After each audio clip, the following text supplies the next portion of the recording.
The court is now in session.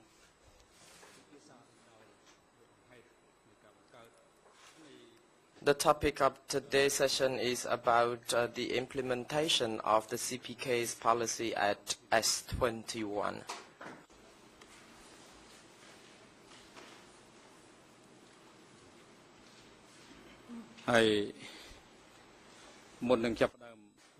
Before we start the proceedings, on behalf of the trial chamber, I would like to inform to the parties and the public that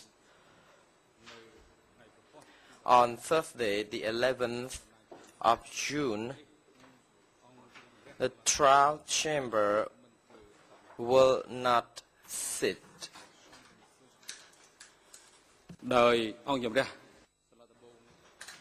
The trial chamber has observed that there are still several pending issues that we need to spend a whole day to invite the parties to the proceedings, to the discussion, to discuss the scheduling for the future hearings and other remaining issues. Therefore, the parties to the proceedings are informed of this and be prepared to share their comments and views in the meeting as said. The item of the agenda for the meeting is still being prepared and will be made available to the parties in due course before the starting of the meeting. And since this is a technical issue for the court, we only need the parties to attend such a meeting. However, the civil parties who in the previous day, as we observed the remarks from lawyer Studzinski and other lawyers concerning the rights of the civil parties to participate in such meeting, and in the meeting they are allowed to attend if they would wish to do so, although it is more about technical matters concerning the proper proceedings of the management of the proceedings, and they have their own choice to attend or not to attend.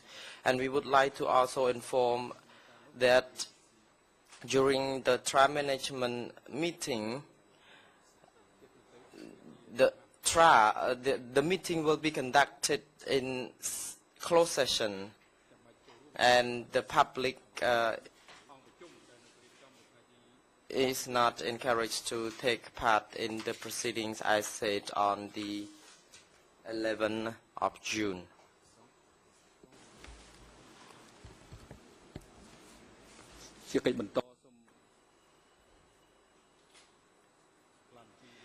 Next, the graphics, please verify the attendance of the parties to the proceedings in today's session.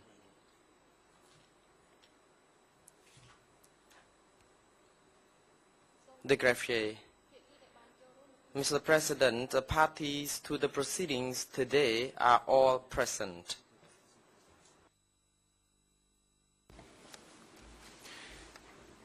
The President, the security guards, please bring the accused to the dock.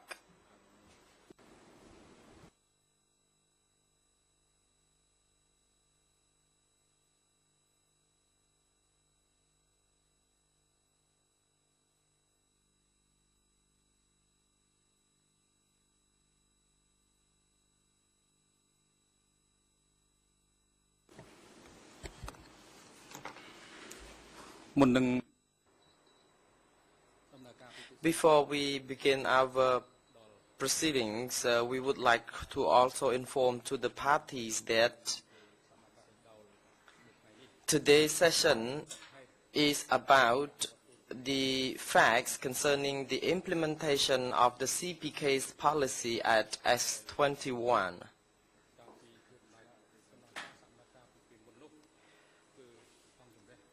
In the previous hearings, the accused were already questioned, and witnesses have also been questioned, especially Mr. Craig Atchison, the expert who was questioned concerning the fact. And we also have asked some questions to the accused already. So it is reminded that to make sure that the proceedings are properly conducted, we advise that the questions are not repeated.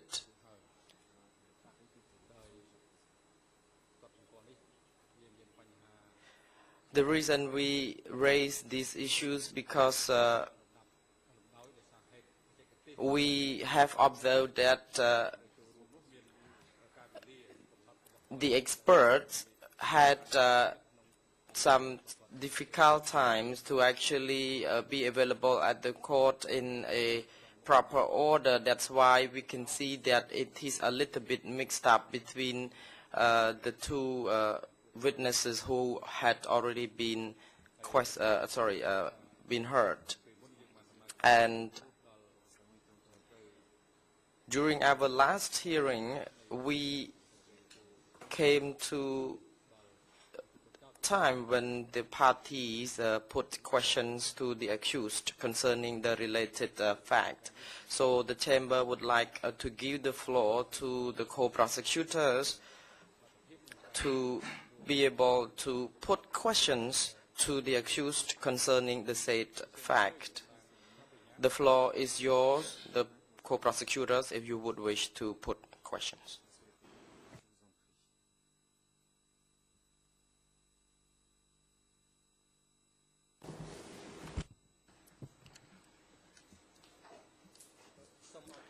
Co-prosecutor. Thank you, Mr. President. Good morning, Your Honors.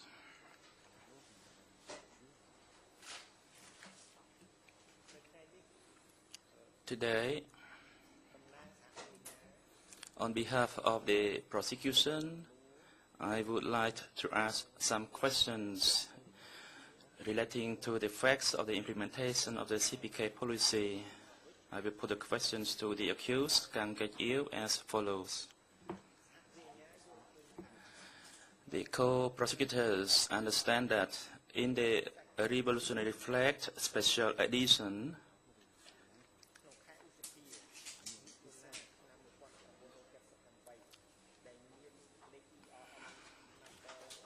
of the May edition with the year 0064551, which is published in 78 on page 16 and 17, talking about the matters of those who were organized by the enemy, and the CPK has raised the policies as following. 1. Before the 1968. 2. From the 68 to 70. 3rd, from the 70 to 75. 4th, from the 75 to the times of the liberation. And from the time from the 75 to the liberation, the Communist parties has put it into separate parts. In the first part, it talks about those who defected, and I will not read this part. The second part is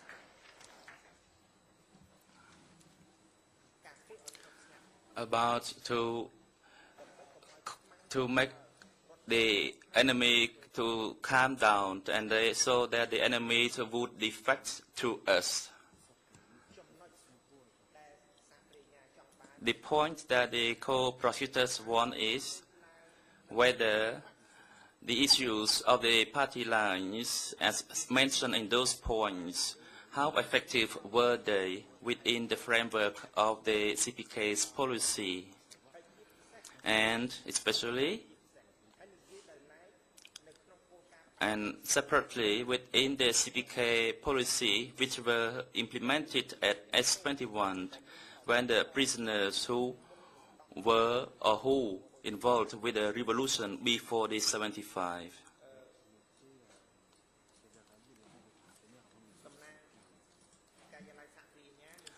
The co-prosecutors would also provide you a copy of those documents so you can examine them. The graphier, would you please give this document to the accused so that he can read it? President, court officer, you can take the documents from the co-prosecutors and hand it to the accused.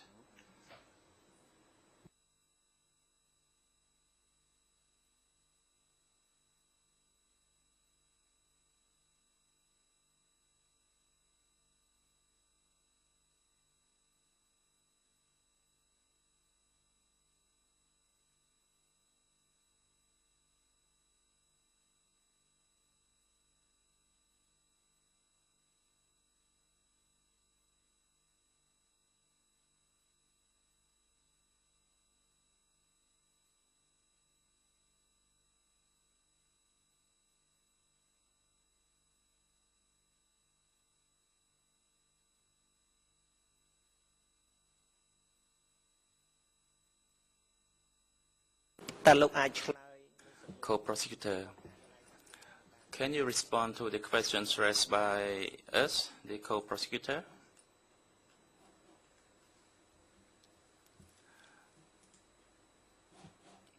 The accused. Mr. President, the question is long. I could grasp the main content of the question, so I will try to answer the question as following. If it is not complete, the co-prosecutor, please ask me again.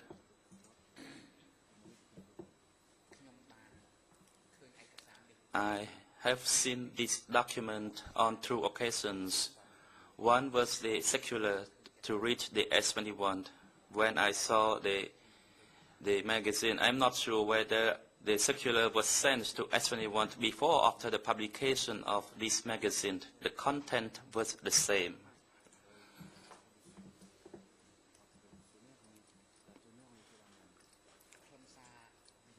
The content of the policy in the circular and also the content of the policies in the special revolutionary flag is the same. So that was my immediate impression when I saw the content of that circular, and I was happy because I thought that the displaced people who were classified as the sub people who hate no rights and or whatever or how hard they tried to join the youth league or the party, and they were even not allowed to join the soldiers. I'm talking about the new people or the 17 April people. Those people had no rights. So when I saw that document, I was happy. And in fact, those people who were sent to S21, the party regarded them as enemy already. And for the enemies, they all had to be smashed. That's what happened.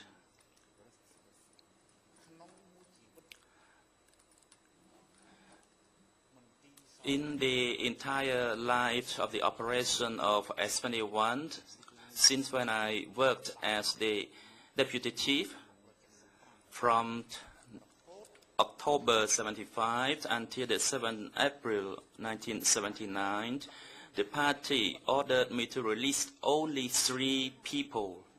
I was ordered by the party.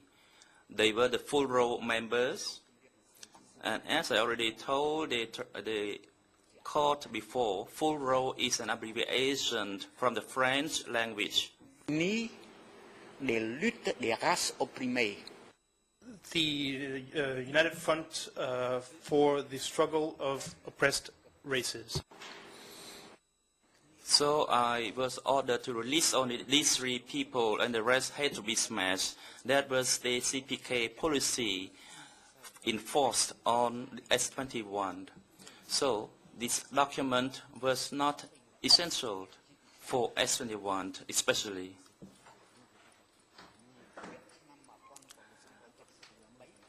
In the 1978 political session, which I did not study with my former superior Son Sen, and in that special political study in 1978, I studied with other officers, and the session was instructed by Pol Pot himself.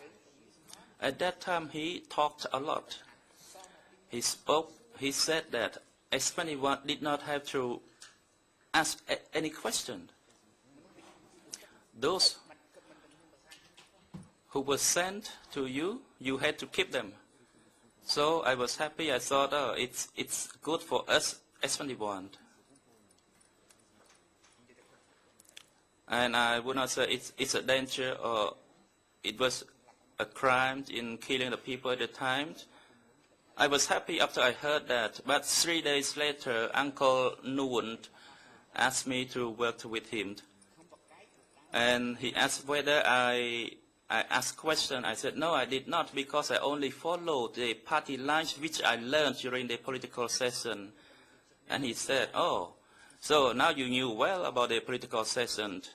I was speechless, and when I returned, I thought that this game is just an open game, which I already reported to Judge Lawrence previously. It's just a facade.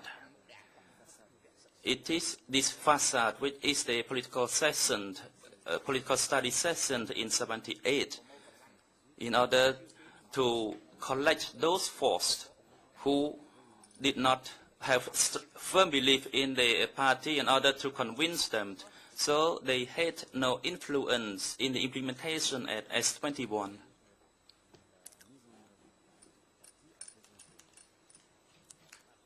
Co-prosecutor, thank you. The accused can get you. The co-prosecutor can accept what you have said to the court. So there is no need for you to provide any further details. My next question to you. In the same revolutionary flag, as I just said, which on page 19, it talks about the morality. There are 2 parts about the morality. One, it is the remnant of the old society. And the second thing is that is the enemy's plan. And the question that I would like to put to you is as follows. Whether the actual implementation of the CPK policy at S21 for those prisoners,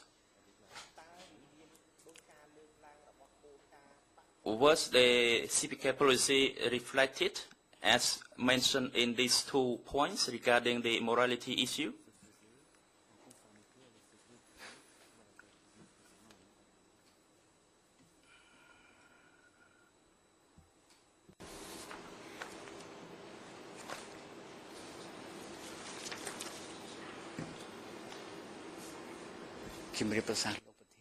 The accused, Mr. President, I would like to respond to the co-prosecutor's question as follows. The issue of morality. It is the subject which was in combination with other matters intended to arrest people. This is through the observation, analyzing and conclusion by myself. For example, in the case of Koi Trun, there had been various issues And there were many of those issues. And in the end, he was alleged to have a immoral offense with another person's wife and killed the husband. And it was very well known. So the CPK removed Koitun according to the statute that any cadre who commits an offense will be removed the party's right, membership's right. And Koitun was a member of the Central Committee. He was a full rights member, and he was also a minister. And if he was removed according to the statute, then his full rights member was also removed. And his role in the government as the Minister of Commerce was also removed.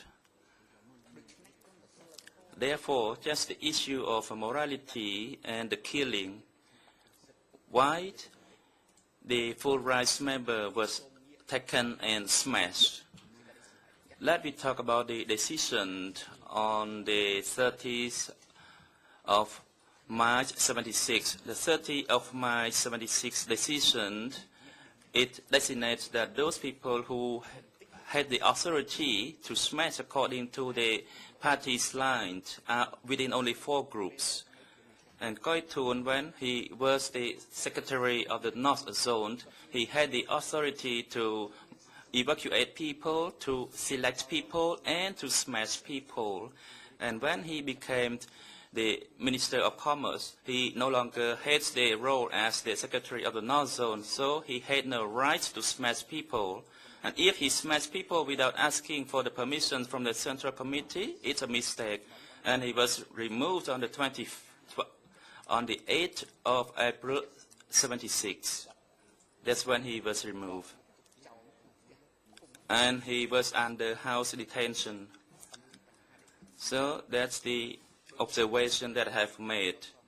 So for those people who were sent to S21, whether the categorization of the offenses according to the morality or the plan of the enemy, there was no such category. As long as there are confessions, then that's it. So I did not think about the implementation of the types of morality issues.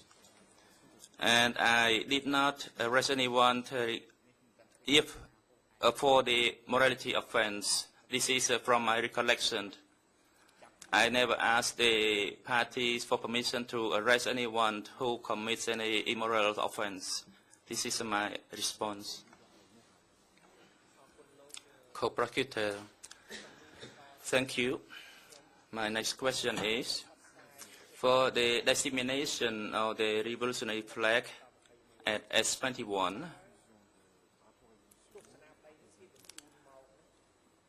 was the magazines sent by the Central Committee, or you went to collect those magazines by yourself, or were other cadres going to take those magazines? And how often is it?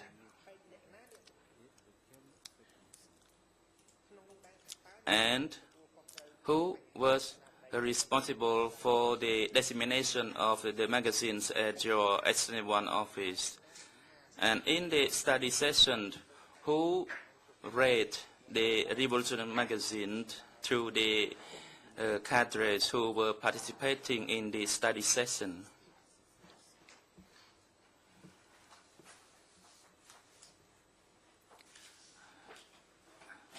The accused, Mr. President, I would like to respond to the question as follows. First, about the Revolutionary Flag magazine. As I have read repeatedly, this is the internal magazines. It's only for the members to study. And the benefit from studying the magazine is its practicality in relation to their respective work. I was encouraged, and in turn I encourage my subordinates to study the magazines personally. This is one important point. And from my recollection and through the notebook of Brother Mom Nai, which the co-investigators gave it to me, there were more than 300 pages of in that notebook, and there were some mentionings of the study of the magazine. At S21, when I held the microphone, I only talked about the situation, about the interrogations of the enemies, but about the revolutionary magazine, I did not think I paid real attention on this. But I myself, I studied hard, especially the CPK statute. I read a number of the revolutionary flag magazines. And let me now return to the co-prosecutor's questions. Those who sent the magazines, they sent the magazines on time from the general staff. And at that time, we were still subordinates to the general staff. My messenger did not go and receive them, but it was officially sent from the general office. And once we received, I ordered them to be distributed to the cadres at the S21.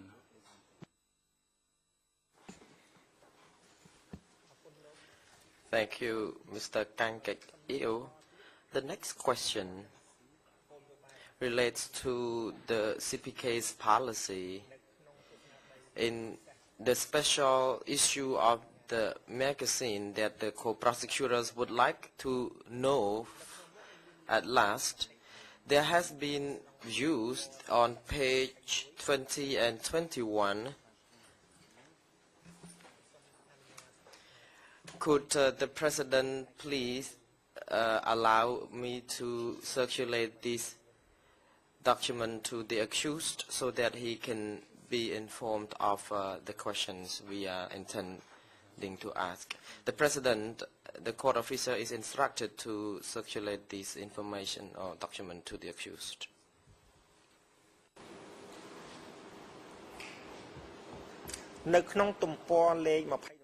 On pages 20 and 21, there has been a policy that as an experiment, if any place has a shortage of food supply, then the administration has to be reorganized or restructured.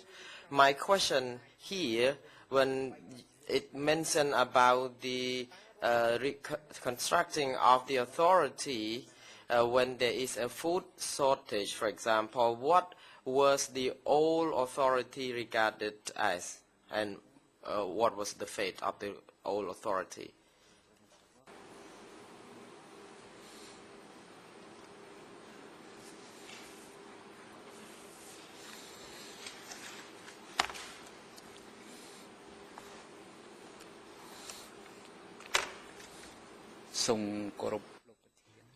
The accused.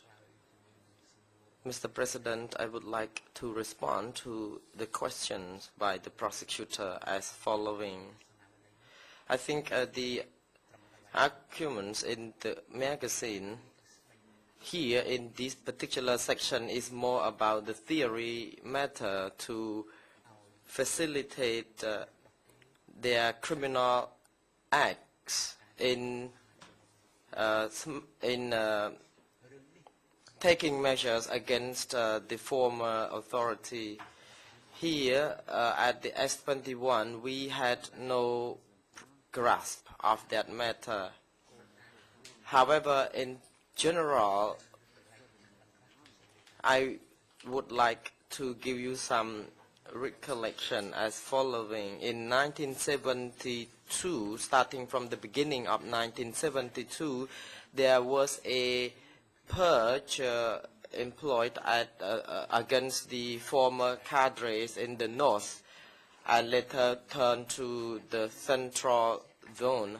Both the standing committee and my superior, Mr. Son Sen, believed that after the old cadres who were purged, those who took side at Kun, then the people at the base, at that location, would have enough food to eat.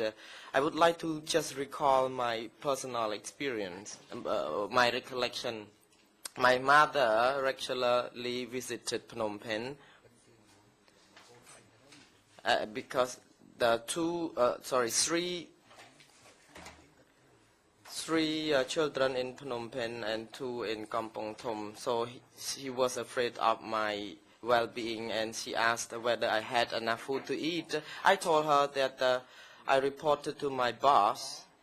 I told my boss that in the north, the cadres starve people.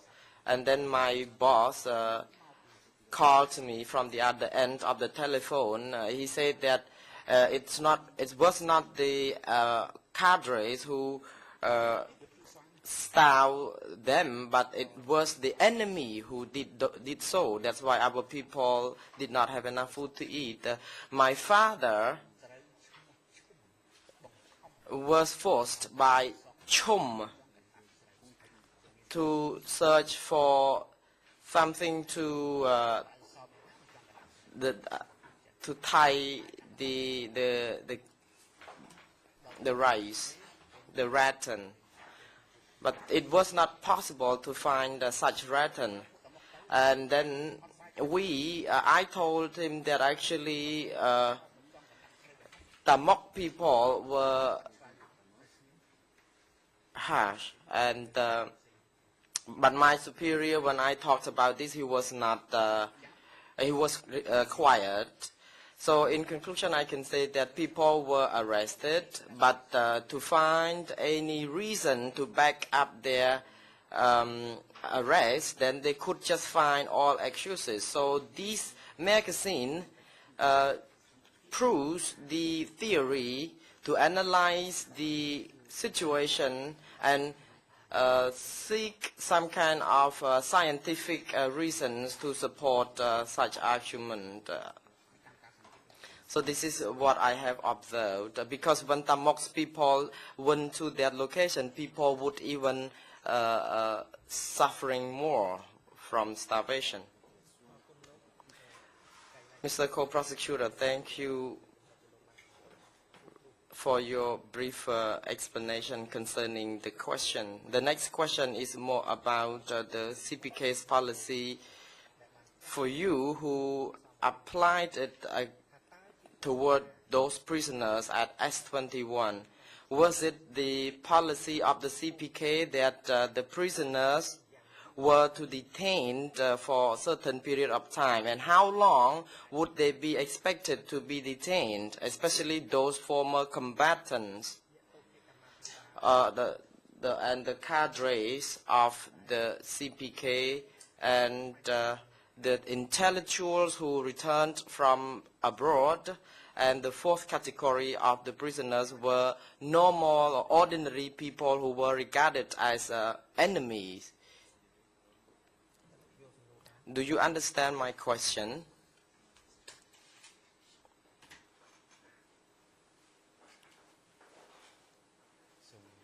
The accused. Mr. President, I would like to respond to the co-prosecutor's question as follows. The people who were arrested and sent to S21, those were regarded as enemies. They had to be smashed.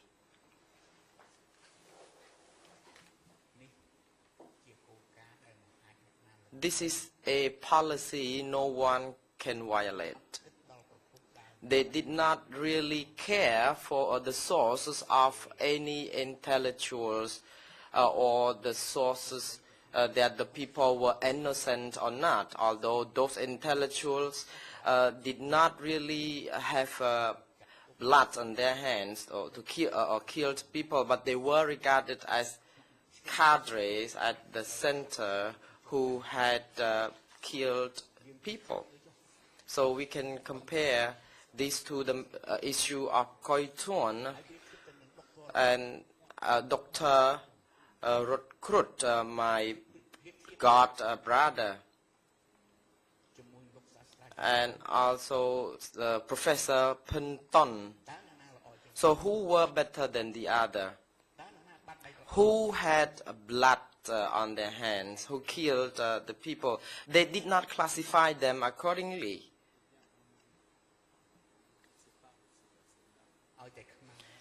Anyone who was regarded as enemy was arrested, and automatically they had to be interrogated by at S21, and whether tortures were employed or not, it based on the certain circumstance. And after all, they would be taken away to be smashed at Chung Ak.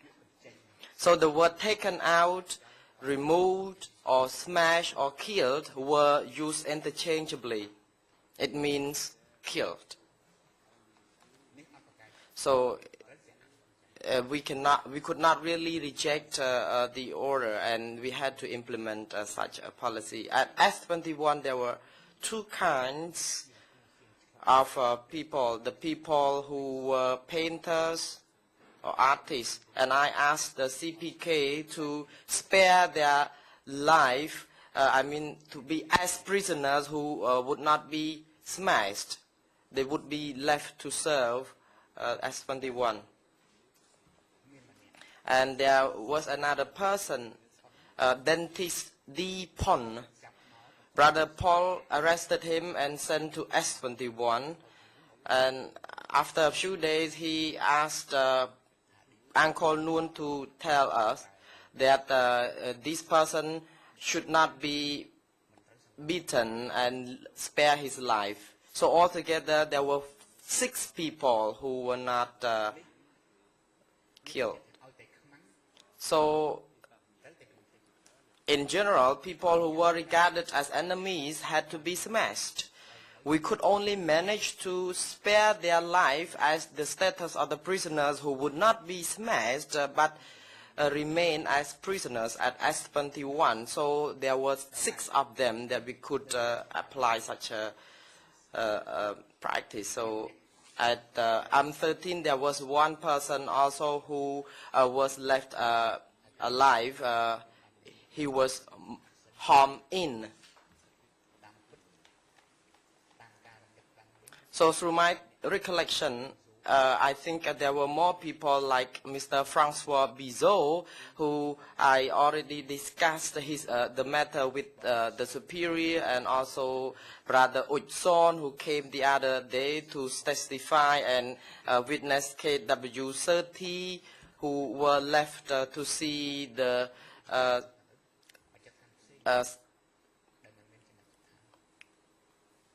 torturing devices before they were taken to the outside, but were not smashed. People who committed wrongdoing like Uchson, so then were inflicted to actually experience or be exposed to see the handcuffs before they were sent to the villages.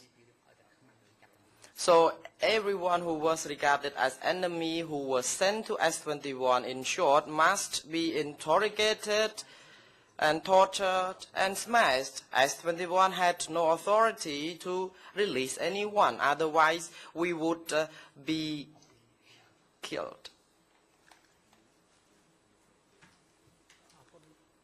Mr. Co-Prosecutor, thank you.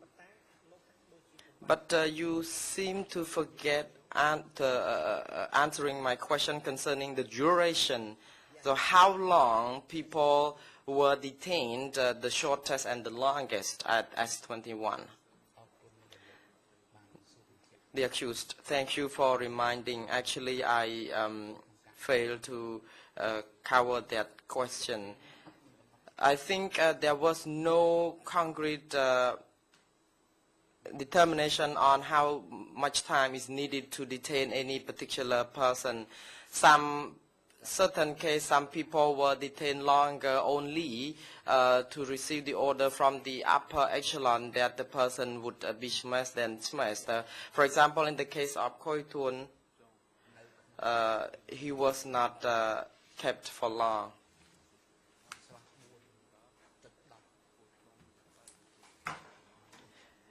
In document 159/4.10, people were sent on the 23rd of November, and I order Comrade Ho, according to the decision from the upper echelon, to take them, and they were removed on the 2nd of December 1977 without any interrogation.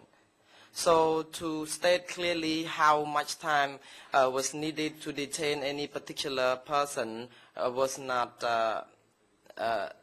well determined. So it based on a case-by-case basis.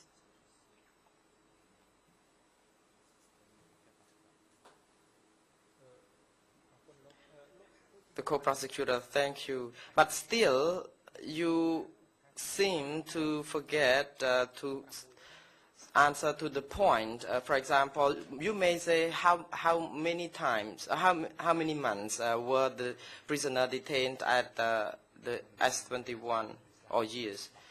Thank you, say the accused. You can refer to document 159/4.10.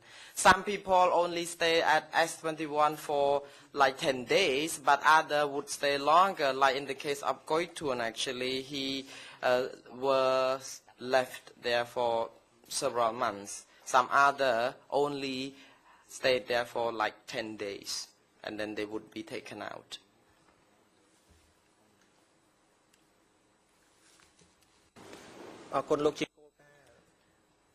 The co-prosecutor, thank you. In principle, it is acceptable that you can, we accept your response. The next question, in paragraph 58 of the agreed facts, you stated there was about the principal roles of the S21 toward the enemies, and you agreed that all the prisoners had to be smashed. Absolutely. I would like you to clarify this a little bit, whether the prisoners who were regarded as enemies, I think this question would be repeated, but I would like you to be brief in responding. What would be the activities that were regarded as the activities of the enemies? 1976. I think there was no personal or private communication between us. It was only the follow-up work on my implementation of my tasks. However, I think it should be reminded that if you look at the other secretaries of other zones, how they were followed up, there have not been any documents available to me yet, or maybe there have not been any document, and how we can conclude now that there has been some kind of scientific proofs concerning this matter. Your Honors, I have maximum 4 or 5 more questions, and I will be over. And I will try to keep my questions very short. Sir, you said in front of the investigating judge on the 5th of September 2007, page 6 in the English version, and the ERN number in English is 1475779 to 0014755, and the French is 0014791 to 0014797. And you said that the President Mr. Alain Wagner, could you repeat the EON numbers in the French EON number, because the interpreter could not follow you. So for the good record, please repeat. Of course, Mr. President. So the French is 001 47941 to 001 47947.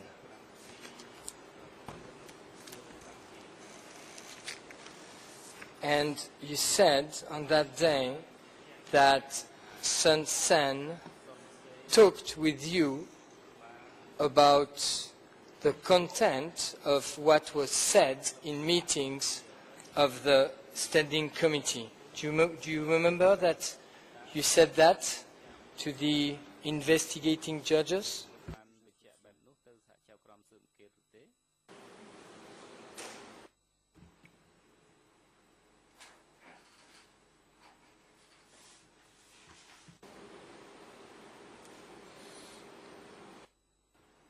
The accused, I forget it.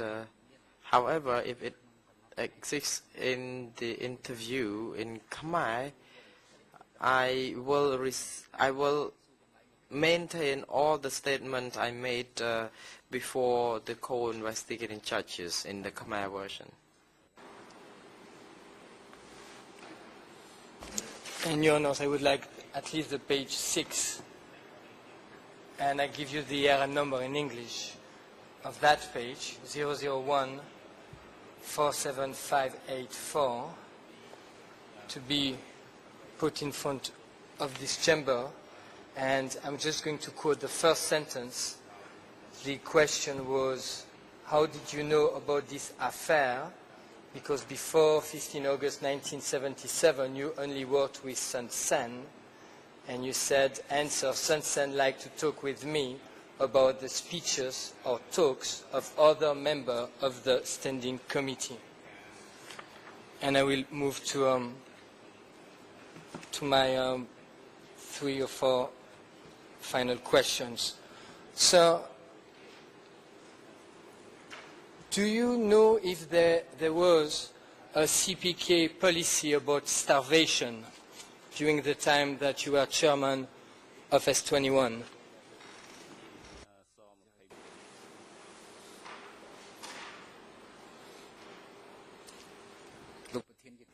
The accused, Mr. President, this morning the co-prosecutor, the national co-prosecutor already asked me such question, and I already stated clearly, and I would like to remain silent. And I apologize if you did. So let me ask you my final 2 or 3 questions. Mr. Richardson said on the same day, the same Thursday, 28 May 2009, can be found in the draft transcript in English, page 36, that probably most of the people who were in charge of security centers in 1975 had been purged by January 1979. By January 1979. Would you agree with that?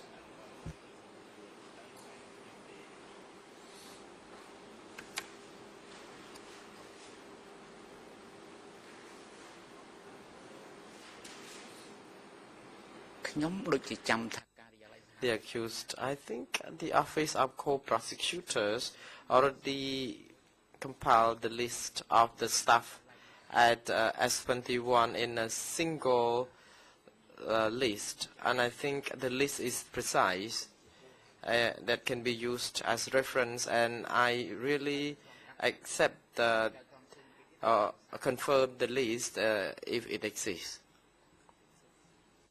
Then how do you explain that you were one of the very few in charge of a security center who managed to stay in function throughout the time of democratic Cambodia without being purged. How do you explain that?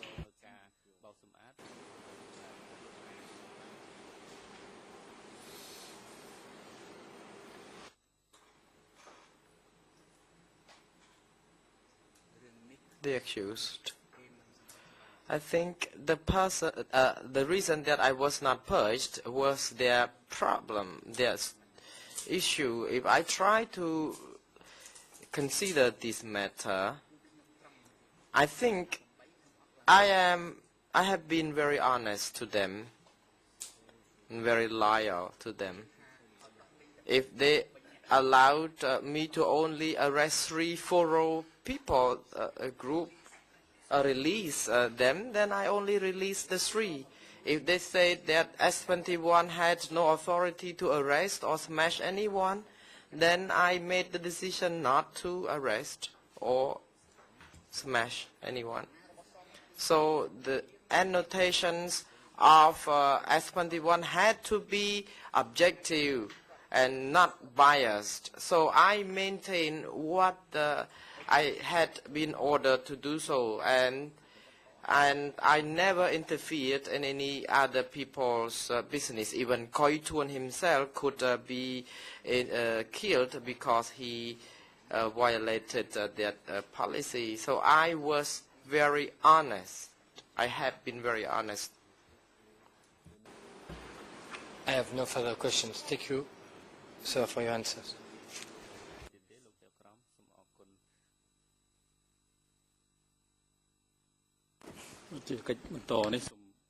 The President, next, the Chamber would like to invite civil party for Group 2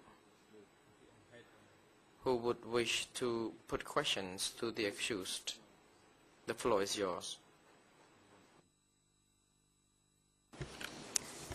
Thank you, Mr. President. Good afternoon.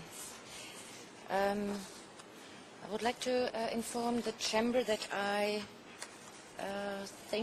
believe that I can finish today with my few questions.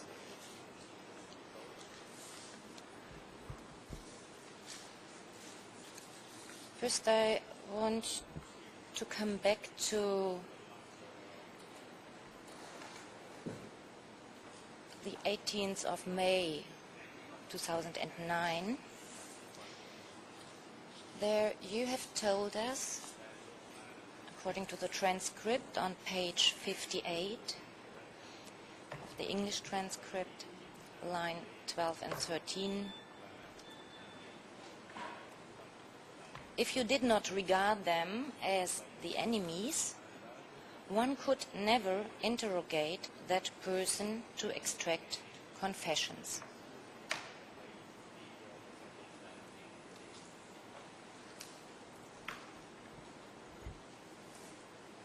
Is this your own conclusion that you have drawn from your experience?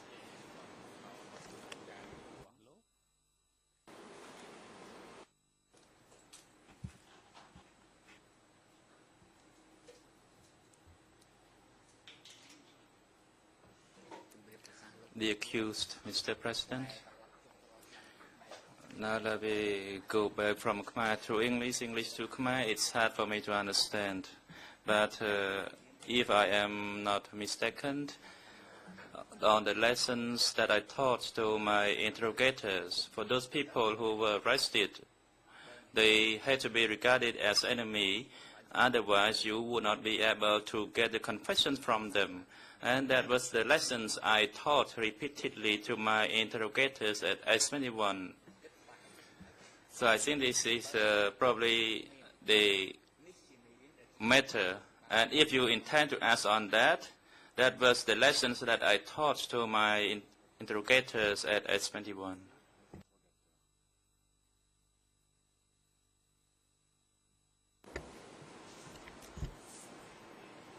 Did you get this knowledge that you never can get a confession if you do not regard them as enemies. Did you get this knowledge from your experience in M13, later in S21? That was my question. Was this your own experience?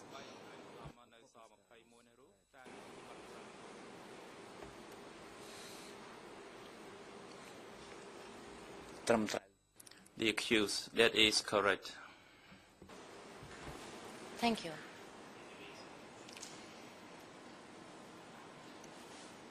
Did you observe ever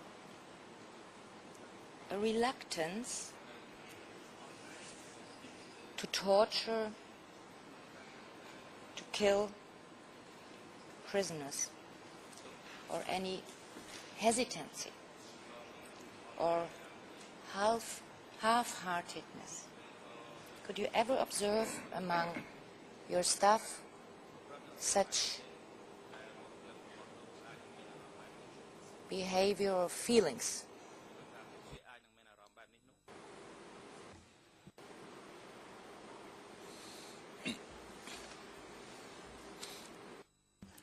The accused.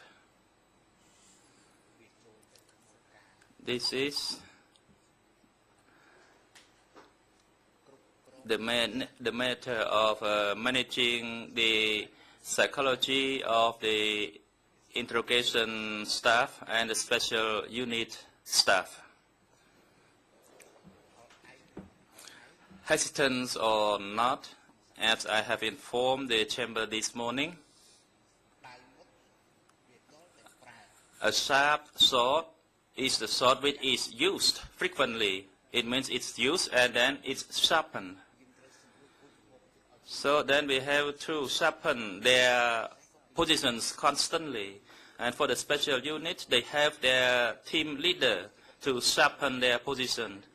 That is the normal principle of conducting their duties. This is just my observation. And the level of their hesitance or shock, I could not say.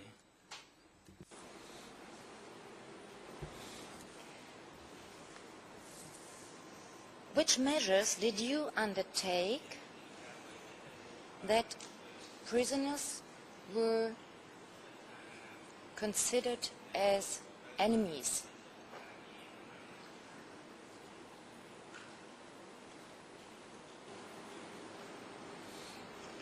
Do you understand my question? Maybe not.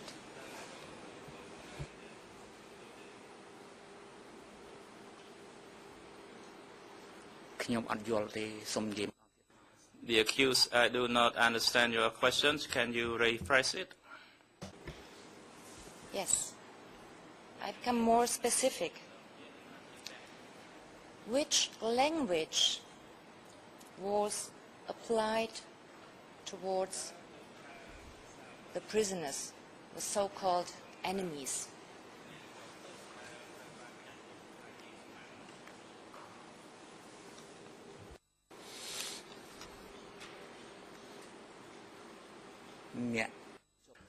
The accused. The prisoners at S21 were in 3 nationalities. The majority of them were Cambodians, and all my interrogators are Cambodians. A small number of the prisoners were the Westerners. Sorry that I interrupt. Language, I do not mean language in this sense. How were prisoners or enemies called? Were they called by name, by their family name? Were they called by animal names?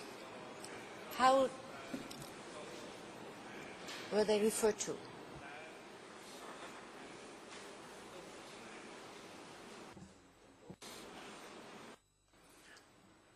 The accused.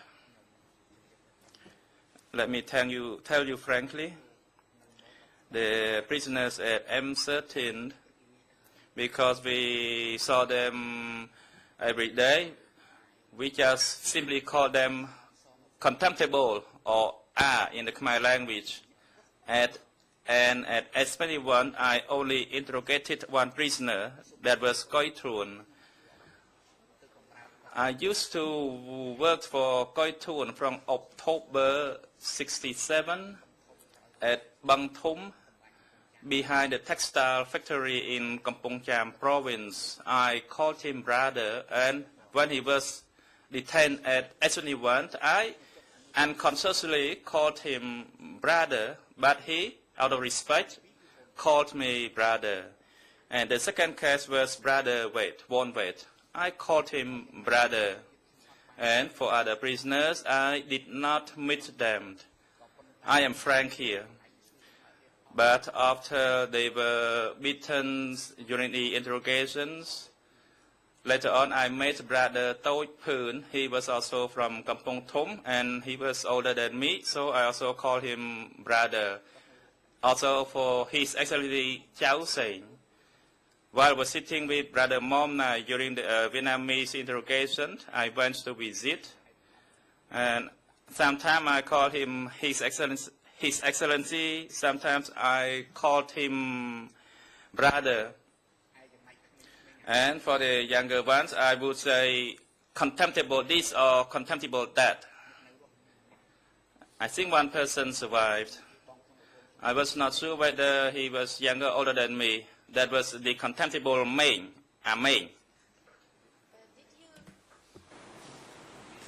Did you teach the interrogators? Did you explain to them that the enemies should be seen as contemptible, for example? Did you explain it to them that it is easier to torture them if they are seen as contemptible?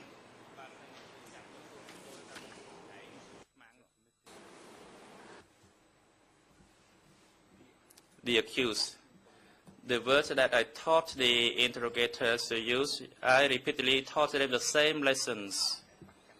For those who were arrested by the parties, they were regarded as enemy in order for extracting the confessions. The word contemptible or in the Khmer language, there is no need to teach. Just simply a way to do it. Did you use animal words to degrade, to debase prisoners? And the next question, did you teach to call them like animals? For example, ugly germs, worms, microbes. Did you use such words, and did you teach your interrogators to see them as animals?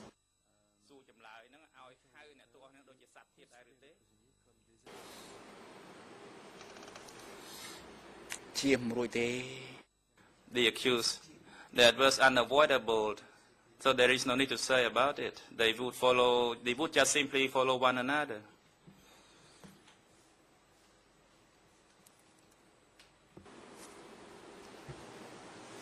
Am I right that you confirm that such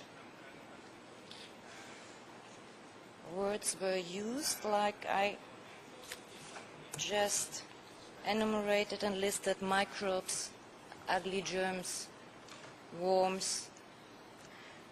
Am I right that you confirm that this was, as you said, unavoidable? The accused, that is correct. Did you teach in these regular training sessions that were mentioned before? Did you teach or inform your interrogators, or teach them that using such degrading names, animal names, that it is easier to fulfill the work? Work means torture?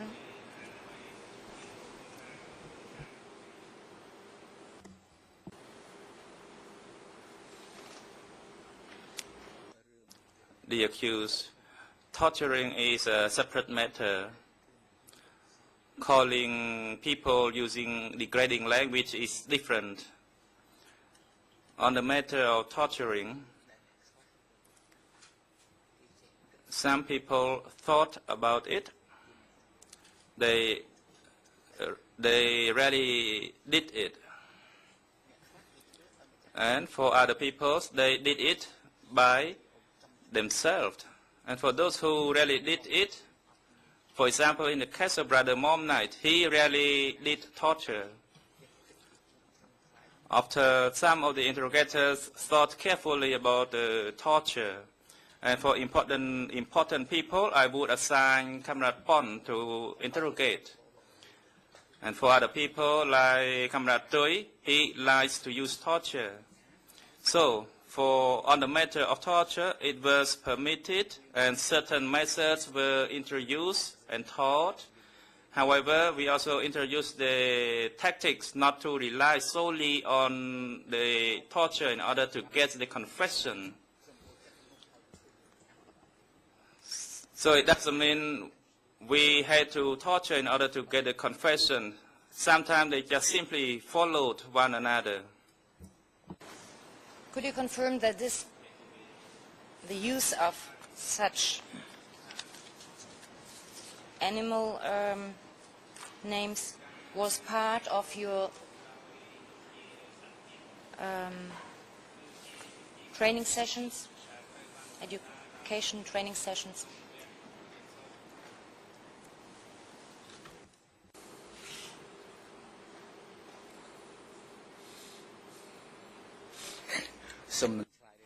The accuser, I would reserve my rights not to answer this repeated question.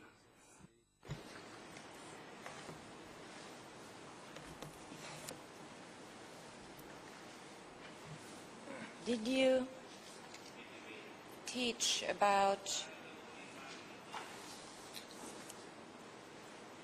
another measure that was paying homage to dogs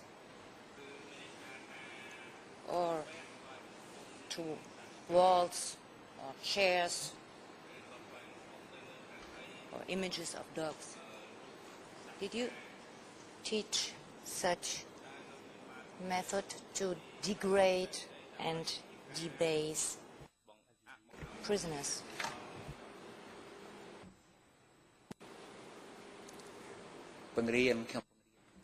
The accused, yes, I taught them.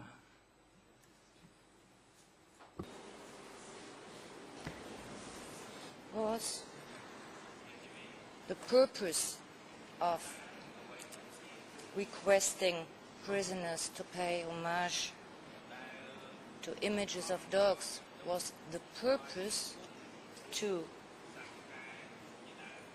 debase them or degrade them?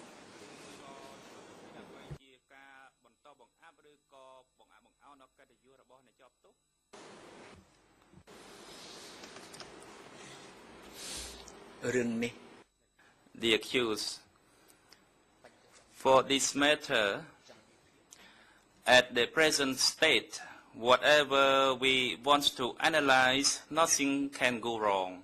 However, at that time, I thought, first it was done by somebody else, but after I saw it, I approved. And then I taught them to do it as well, because it is the method to avoid beating or whipping the prisoners. So that was the idea at the time. But if we look back,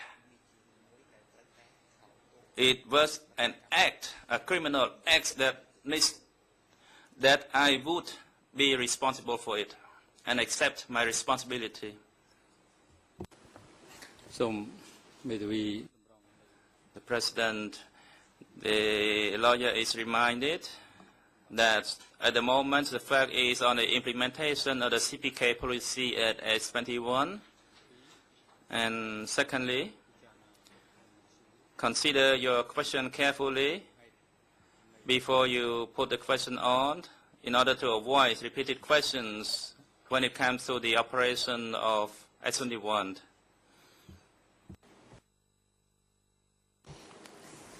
Thank you, Mr. President. Only a short explanation. I thought this is the implementation of the enemy policy and exactly the heart of what we are talking about.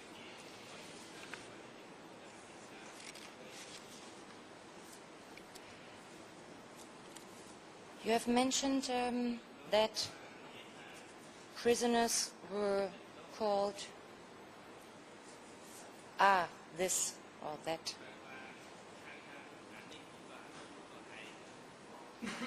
What was applied and what did you teach for female prisoners?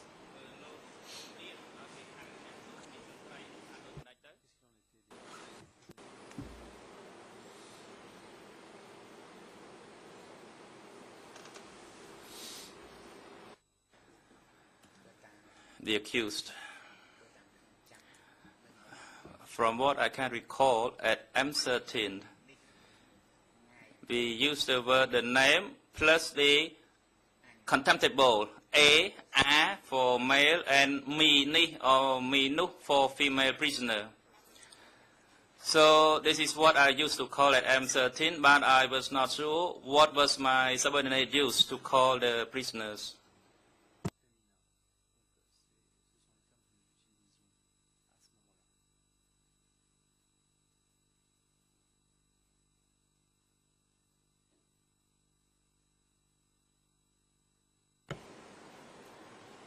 My next question.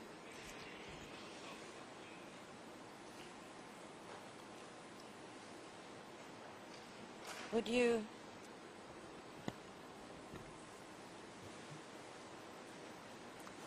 confirm that enemies and as well these worms, ugly germs and so on, they are animals and compared with animals, that they were not longer considered as human beings?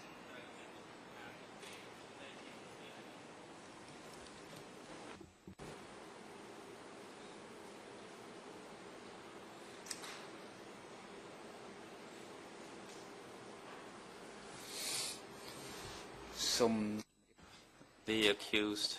I would like to say that we did not think deeply like what you said. The division, the separation is between the enemy and the friend. So the friend is on one side, the enemy is on another side. I did not think they were no longer human, but they were the enemies and we were friends. That was our position at the time. But if we look back from our perspective now, and if we based on the law, the human rights law, then it is completely wrong. It is a serious criminal act. And I do not object to that. I accept it. But the view at the time was like I just said.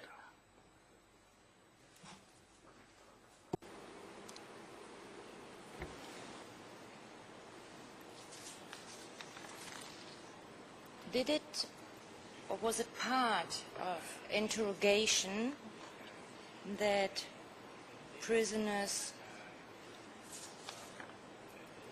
were stripped of their clothes, except their underwear? Was this part of the interrogation procedure?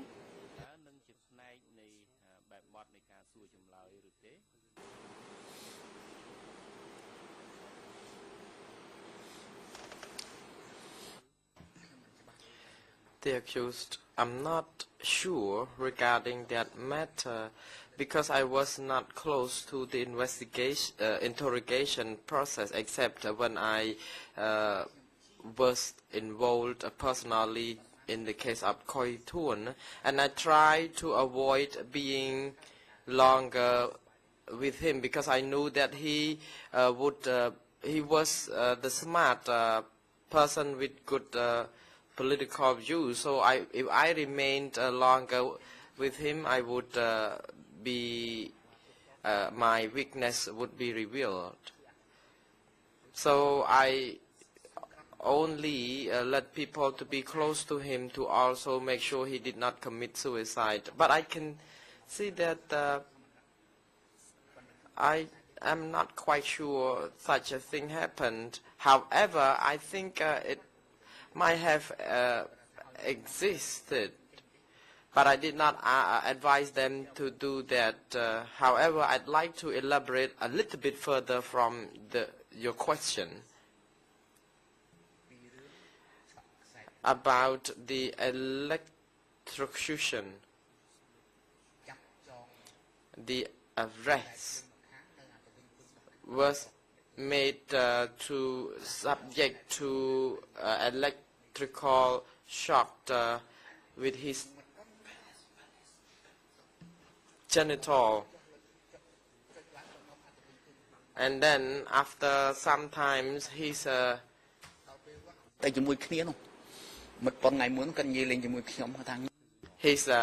penis was so weak that it did not work.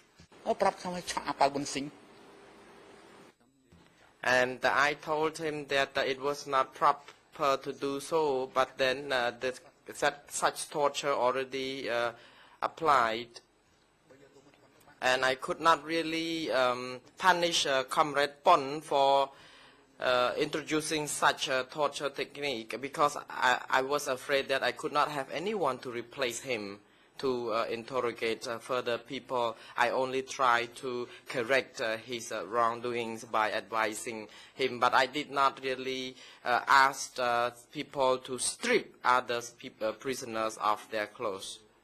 The President, Mr.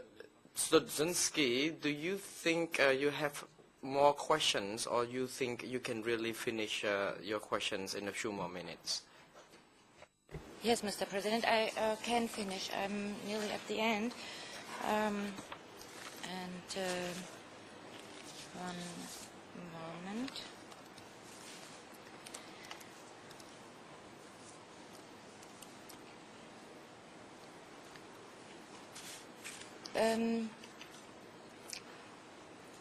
Could you read in confessions that prisoners said, I'm not a human being, I'm an animal? Would you read such statements in confessions?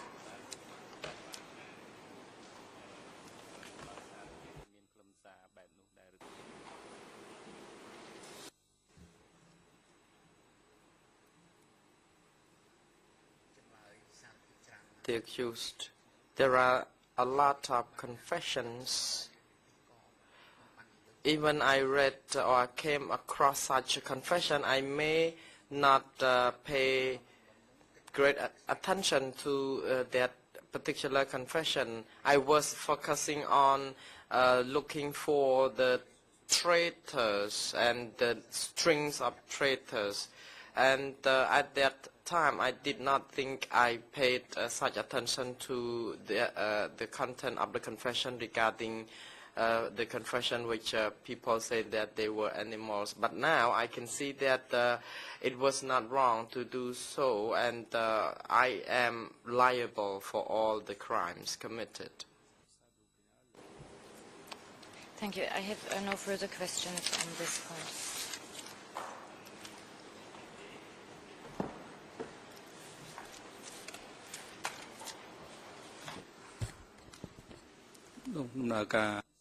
The President, so the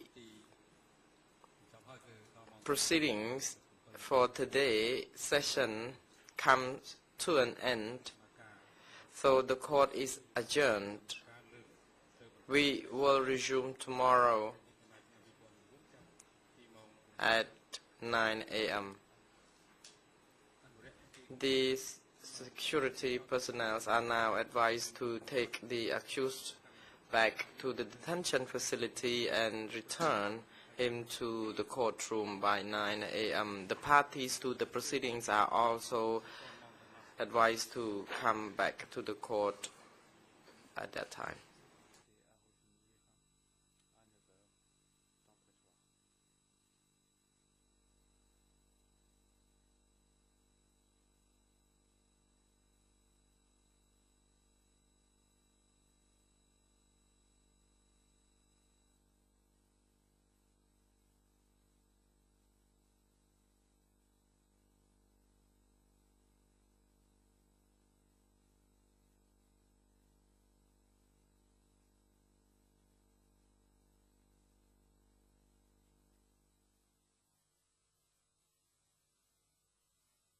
That the co-prosecutor might have in their position regarding my training at the school. So I think it's also mentioned in the notebook of Brother Mom Nai, and in that notebook it has the ERN 00076112000780056. There are more than 300 pages. So toward the end, I provided frequent training, as mentioned in the notebook. So that was the content of my trainings, which was written by Mom Nai in his notebook. Mr. President, the IT unit, can you disconnect the computer from the co-prosecutor and switch the normal view on the screen? Mr. Co-prosecutor, you can continue your question. Thank you. Mr. Kangugiv, we're not referring to particular documents here. We're just referring to the comments and the statements that you've made to the co-investigative judges in this investigation to ask you these questions. And perhaps now we're moving away from the annual education sessions where this killing policy was disseminated and moving more to, as you say, the frequent trainings that were conducted at S21. You've testified already in this case that from the beginning you took over the Bethlehem Church for the purpose of education of cadre and combatants. And you've also said today that shortly after that you built a training school opposite your house. When you say for the purpose of education of cadre and combatants, who are you referring to? Is it S21 staff? Did you classify them as combatants? Can you explain a bit further?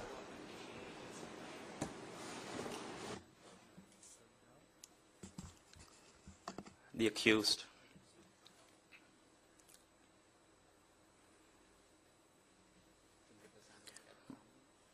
Your Honours,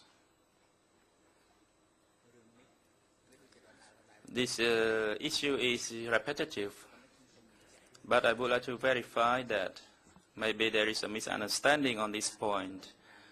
The meetings and the annual trainings, I collected a number of people, including the cadres, the members and the youth leagues members and the ordinary people who were in charge of a certain section.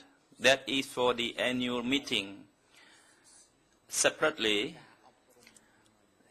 the frequent training that I conducted was for the purpose of the interrogation team. So only for the interrogators, and only selective groups were selected. That means fast attack, fast success. So after the morning session, they can return in the afternoon to implement what they learned. That is fast attacks, fast success. Thank you. Perhaps that the next questions maybe relate more to the next part of the case, but whilst we're on the point, when you say the training was fast attack, fast success, from training in the morning to actions in the afternoon, can you explain what you mean by fast attack? in the training. What were you saying to these interrogators?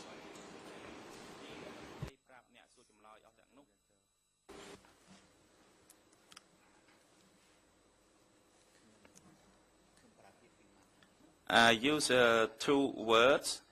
One is to use the sword frequently and it becomes more sharpened. So the interrogator cadres, which are under my supervision, in order to implement their duties, let's say to implement or to execute their duties, they were in a state of facing obstacles or challenges, and then they would need the advice from the superior regarding the lines, the ideology. So then we recall them for training, and after the training, they will have, or they are equipped with new knowledge. Let me put it this way.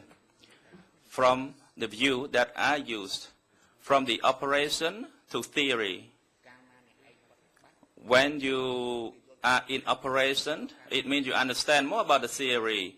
And when you go and look at the theory again, then you know more about the operation. So it becomes like a spiral circle of operation and theory. And that's the method that I implemented. So fast attack, fast success is within this theme.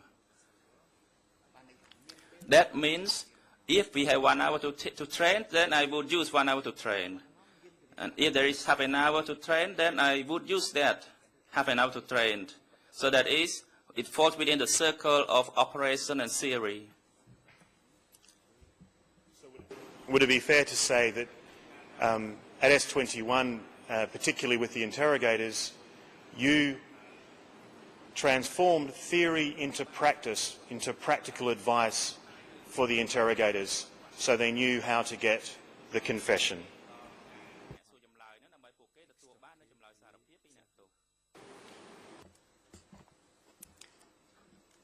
The accused.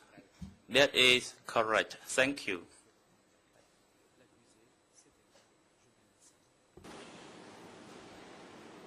Thank you.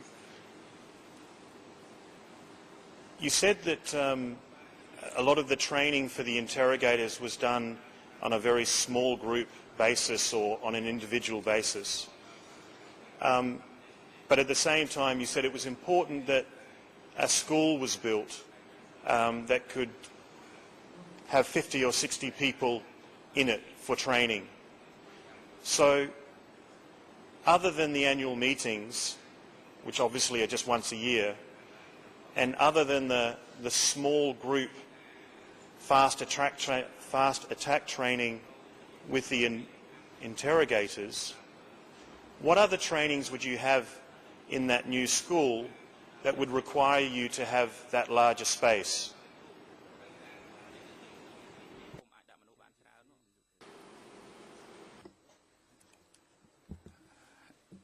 The accused. Mr. President, let me respond to this question as follows. This training, when it is full, it was only for the annual meeting. Especially when the superior attended, then I would gather as many people as possible to attend his lecture. Besides that, for the fast attack, fast success, there will be probably 5 to 10 people for the training session. And it happens probably once a week, 10 days a week, or a fortnight or a month. And it lasted half an hour or 1 hour per session, or probably less than 2 hours.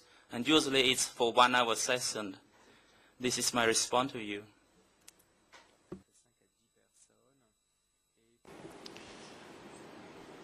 You've given us the frequency of the training with the interrogators at this new school from once a week to once every 2 weeks to once a month.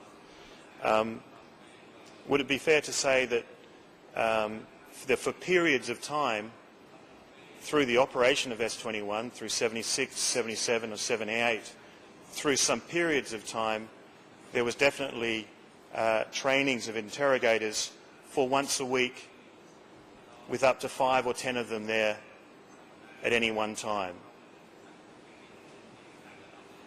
Because you've given a few options there.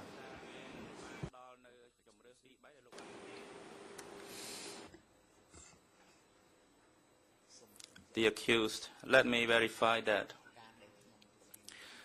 For the frequent training that I provided, it was so frequent in 1978. In 76, I never gathered the interrogators for the training. Towards the end of 77, yes, but the frequency existed in 78 when we were so busy, so I hate to educate those interrogators more frequently as well.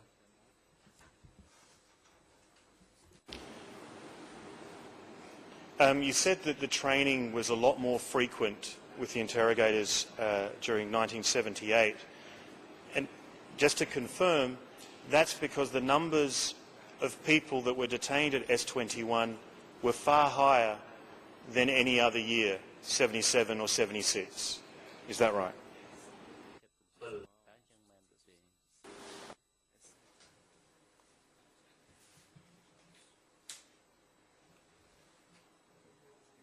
Response.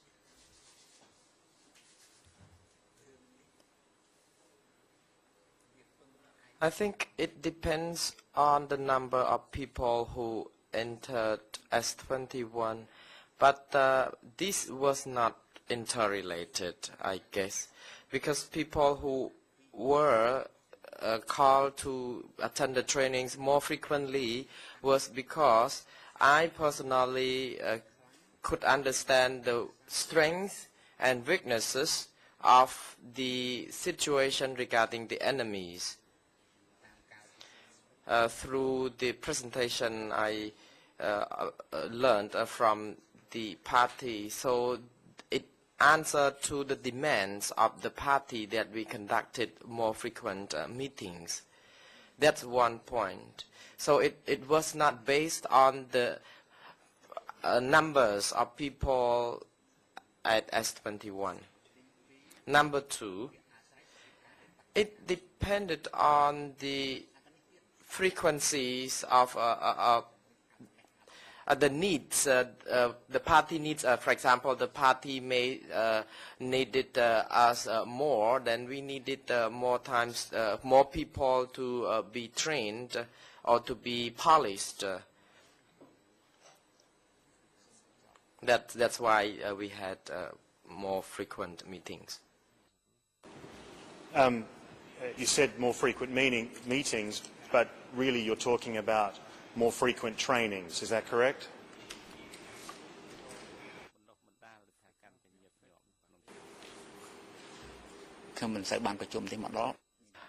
The response, we did not actually meet much, but when we met, it was more about education session. So when we met, then we talked about the theory, and then we execute the measures to be executed.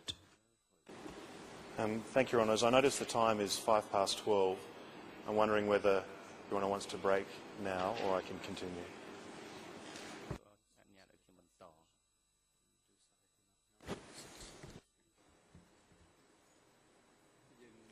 The President, we will take an adjournment for lunch break, but before we take the break, we would like the floor to be given to Judge Laverne.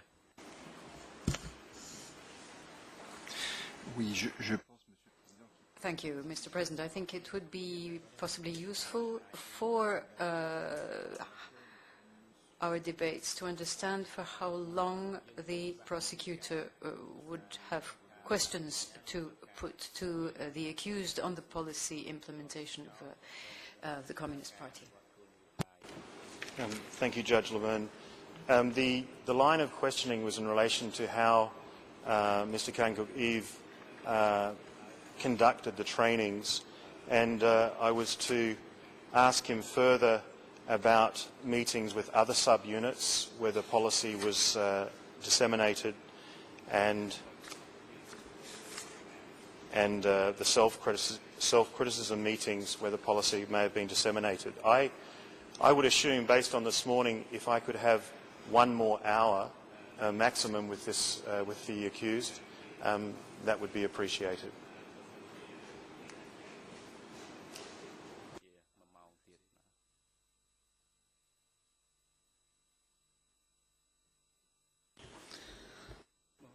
The President,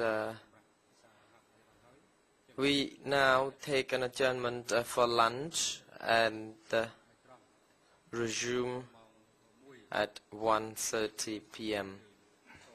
ដំណើរការសម្ដែងការតទៅទៀតអនុរិយ The security guards, please take the accused back to the waiting room and bring him in by 1:30 p.m. The parties to the proceedings are also advised to come by 1:30.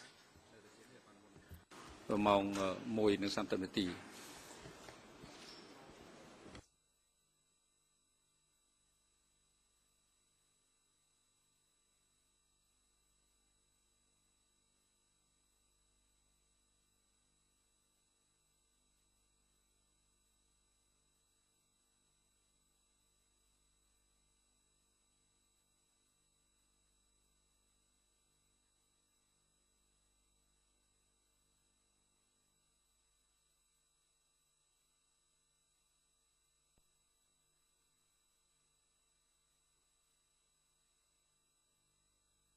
The accused as he requested.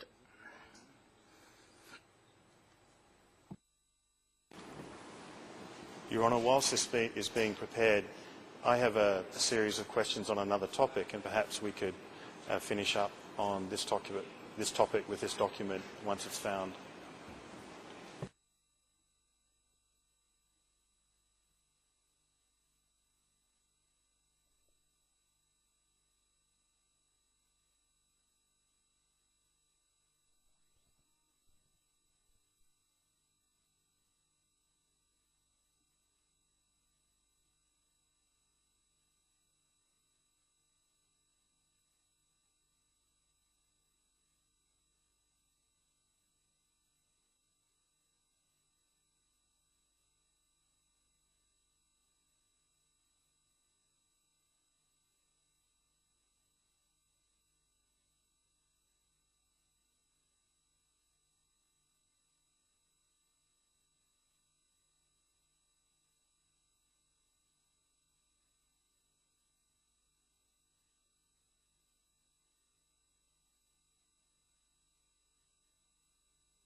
The accused. Mr. Co-Prosecutor, could you tell me which page of which line of the document D72 that you would like me to respond to? The President, the International Co-Prosecutor, you can respond to that question.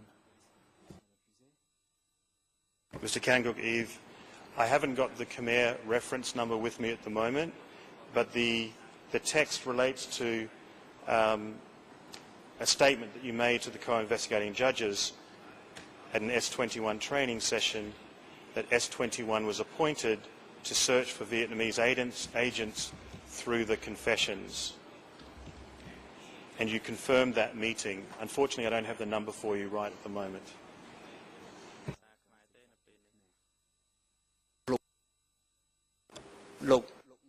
The accused.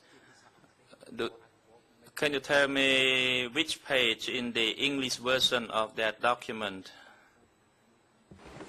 00204284.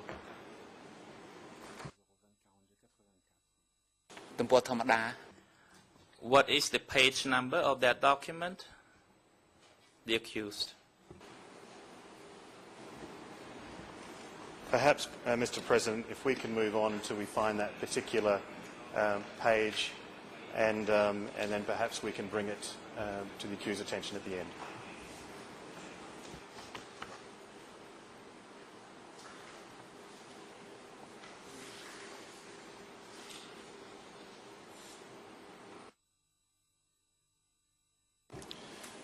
Thank you, Mr. Kanguk-Eve. We'll try and get the reference number for you. But perhaps can we just move to one other topic, and that's the topic of the self-criticism meetings which were required by the CPK statute.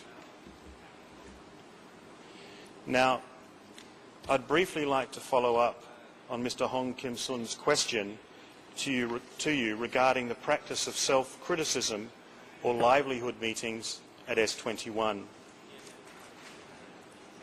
In the transcript at page 5 on the 30th of April, you said that you implemented a principle with the S21 committee, namely you, Ho and Hoi, that you met fortnightly and held self-criticism meetings. However, you said that due to the workload and because of your trust amongst each other, that's with Ho and Hoi, and because you really hated the meeting, you did not continue with these meetings. But in essence, you said you self-criticized each other on a case-by-case basis. If either one of you, one of the three of the group, made a mistake, you would tell each other, and that was your routine operation. Can you tell the court how many of these self-criticism meetings you had with Ho and Hoi, and when you decided to stop them?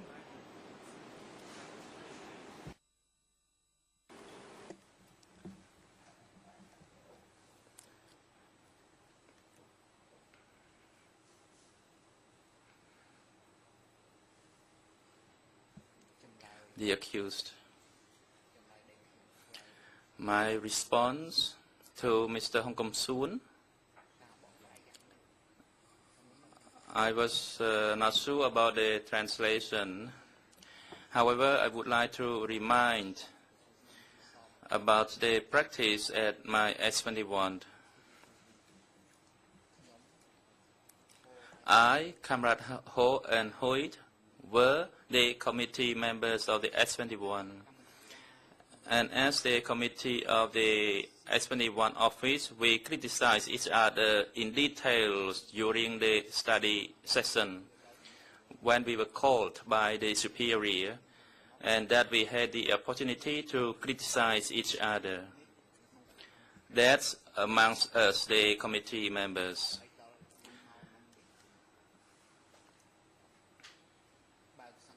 And for the Congress or the annual study sessions, they were done separately. And usually for the party members, they have their own branch and they had to attend these self-criticism meetings every fortnight. But for the three of us, we tried to seek opinions from each other constantly. But the self-criticism meeting, we never held once amongst ourselves. So this is just to make sure of what happened based on our practice at the time. So there were separate meetings amongst our committee members and amongst those party members, which was held every fortnight. And the three of us, we criticized only during the Congress.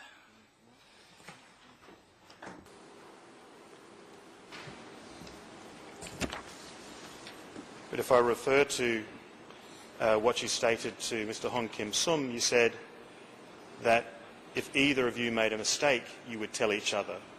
So it was only as the mistakes arose would criticism begin. Is that correct?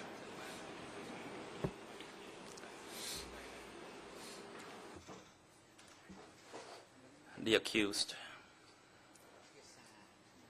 In the Khmer language that I used to say, that we sometimes met each other, it's not really a serious form of words like criticism or self-criticism.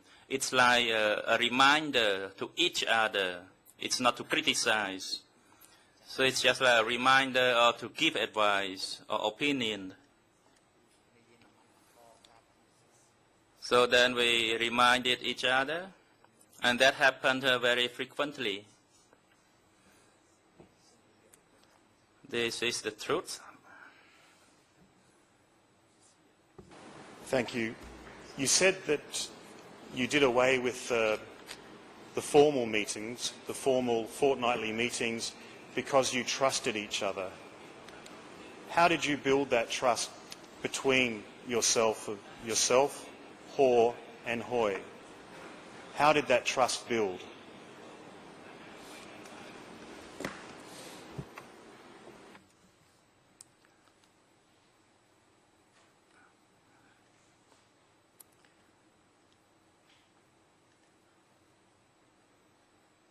The accused.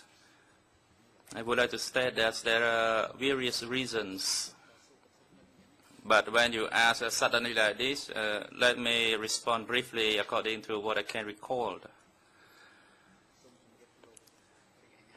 I would like to inform the co-prosecutor that Comrade Ho and I were in prison together in 1968 at Preso.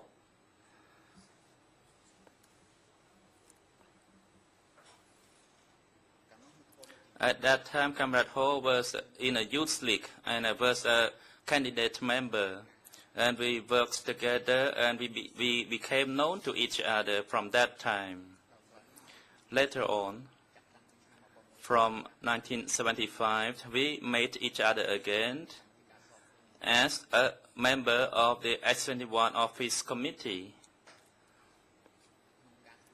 So in conducting our work, I did not believe anybody tries to work and want to die. Everybody was aware that if anybody tries to release someone or an enemy, it means we will be killed. So we had to trust each other. As for Comrade Hoi, he was a new person. I only met him when I came to work at S21, but this Nun Hoi, he was a close associate to Comrade Ho during the war against the Lunol. They knew each other, so the trust was through Comrade Ho, and that linked the three of us to trust each other. Separately, you did not ask me, but I would like to add to this point. Brother Mom Nai, he was in prison with me also from 1968, and Brother Knight and Comrade Ho knew each other too. So all of us had trust on each other.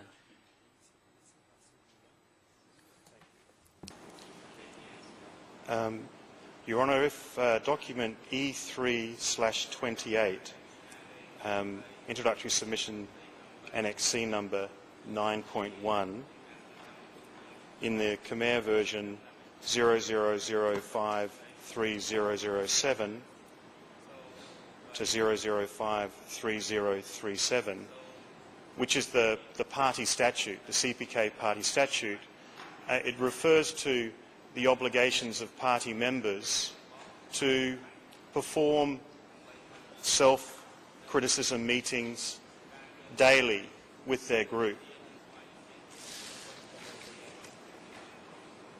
And I ask that perhaps I'll quote the fundamental principles and political stances of the party during the new era of socialist revolution and the construction of socialism.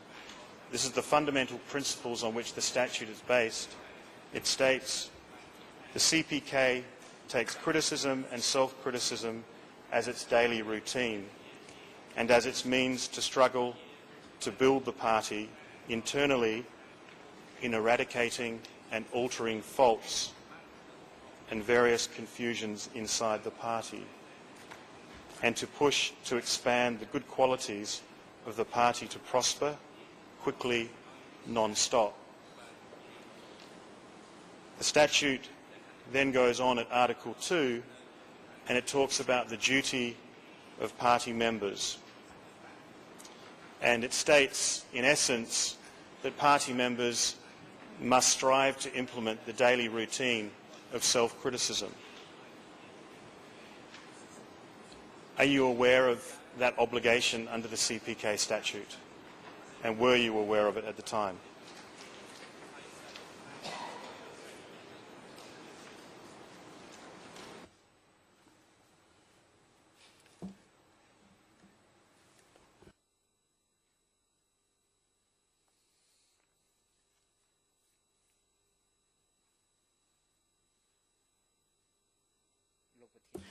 The accused, Mr. President.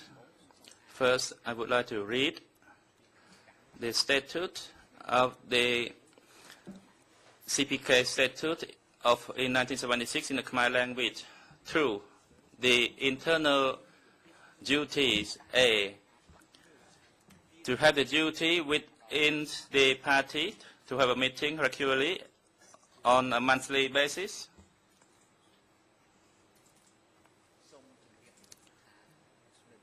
Let me verify that when I was an ordinary member at M13, which was not a party's committee, every month I had to attend a meeting. I rode my bike to a meeting from Leang to Krang Beng. It was like 30 to 40 kilometers away. I had to attend it regularly.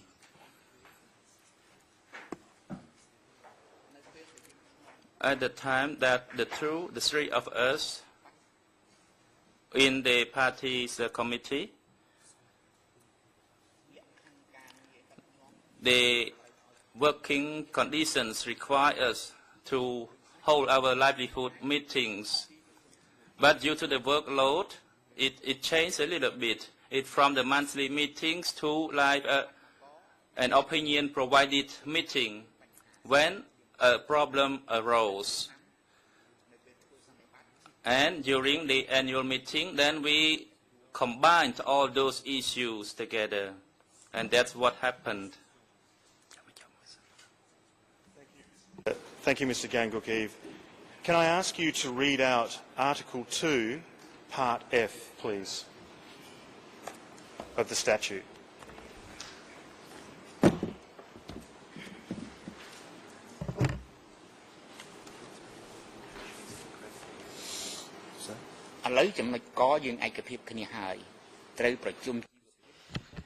The accused actually in point F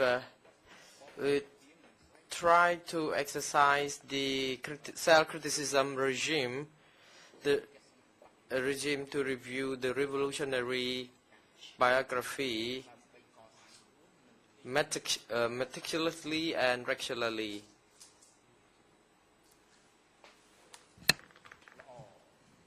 In order to build oneself and the internal party as good examples, always actively fight in the work of national defense and building the country of democratic Cambodia according to the party's direction of socialist revolution and building socialism. Mr. President and the court, the statute of the party is a document that I'm so fearful of because I had to really read it regularly, and I compare myself against the documents. I had to read the documents every time. Other comrades in the committee like me had the same feeling. So this was the source for our regular implementation here. It did not say monthly or daily, but we had to do our best to read the material, otherwise we would be in big trouble. So we had to try to compare our vision and philosophy against the CPK statute. I never failed any moment to read this document, although I may have failed to have a good track of the revolutionary magazines, flags magazines. I would like to also to read the confidentiality and the principle of the party and how to build the party and how to build the public and the mass. So I read this material and I worked very hard to make sure that I follow up I can really respect the statute, because this statute was used to determine whether we would be killed or we would survive. Thank you. Perhaps if I can stop you there and just ask you to say whether you agree or disagree with this statement.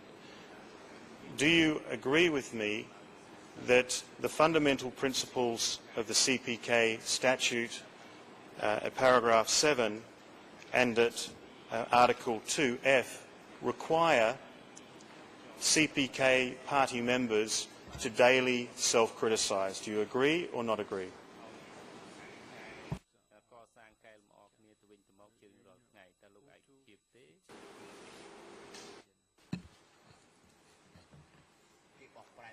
The accused, I don't know whether the translation problem again, I don't know. I would like to read it again and I would like the interpreter to translate. F. Strive to implement the regime of criticism and self-criticism, the regime of inspection of revolutionary life used properly, carefully and actively in order to build oneself and the internal party as good examples, always actively fight in the work of national defense and building the country of democratic Cambodia according to the party's direction and socialist revolution and building socialism. So F paragraph is of course a mandatory task that every member of the party had to meet regularly, and whenever they met every now and then, and had to be well prepared to read out or to quote the reference to make sure that we got a good defense in such a meeting. So in point F, it is more about that substance. It is not compulsory that we had to really read to study the statute point F daily or meet daily, but it's only our effort to make sure that we have a good understanding of the article. But in any event, yourself, Ho and Hoi dispensed with this regular meetings and only criticised on a case-by-case basis. Do you agree?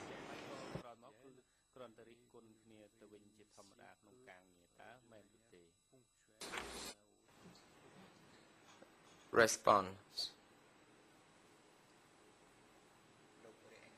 Mr. Co-Prosecutor, annually we met. Definitely we had to meet. Monthly or weekly meetings took place as frequently as needed. I would like to also confirm that from S21 to Presar there was a phone line.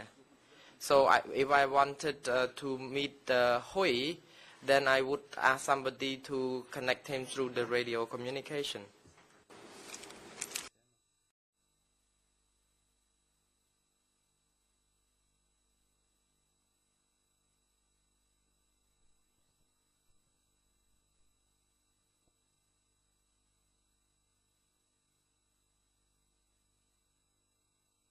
The President, please be seated.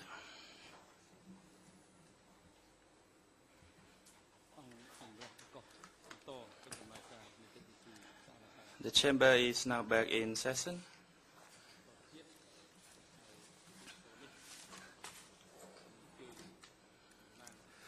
I would like the National Co-Prosecutor to verify the document which was raised for discussion earlier before the break on the relevancy of that document to the fact which is being discussed at this time. And secondly, I would like to remind you to provide us the details of that document, the EIN number and other identification of that document, so that the parties can take note of this, can search the document and examine it from the case file. So the floor is now for the National Co-Prosecutor. National Co-Prosecutor. Thank you, Mr. President. The National Co-Prosecutor attempts to raise the document as previously before the break is the concern about the list of people who were sent from M16 on the 23rd of October 75 with the EIN number 000901447, and the English EIN is as follows: 001816111.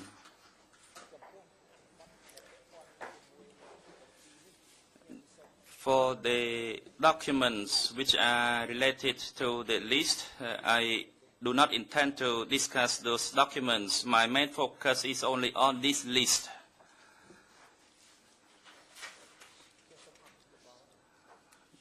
Thank you. Mr. President, Judge Cartwright, the floor is yours. Thank you, Mr. President. You say that this list of 26 people, in fact, is a list of those sent from M13. Is that what you're telling us?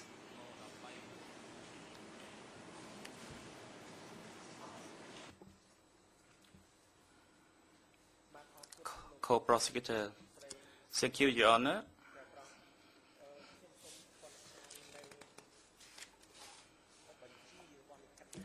Let me just read the list of the people who were sent from the Thai border. No, excuse me. I want to know if you told us a moment ago that these were people sent from M13, because it's not on the document, the English translation of the document. There is a reference to M16, but there is no reference to M13.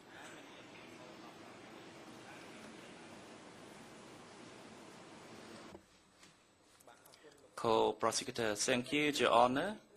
In the list, it is from M16.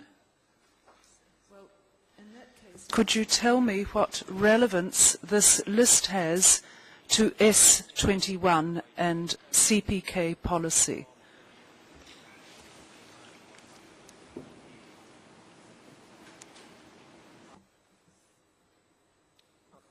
Co-Prosecutor, thank you, Your Honor. We raised the list of these names of the people who were sent from Thailand because amongst the people in those 26 people, there were people who were in or related to case 001 and 002. So what we want to know is that during the time that he served as the chairman of S21, had he ever received any people who were sent from Thailand to S21 through M16? And also the Office of the Co-Prosecutor noticed an annotation on the list which was sent from M16. And we believe it is the annotation of the accused. And we want to verify this annotation. as well as the list, whether he received the list during the time that he served as the chairman of S21.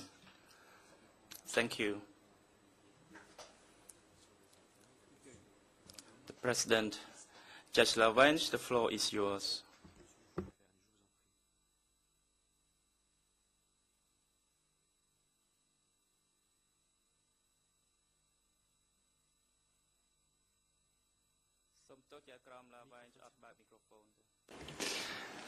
Alors, je vais reprendre.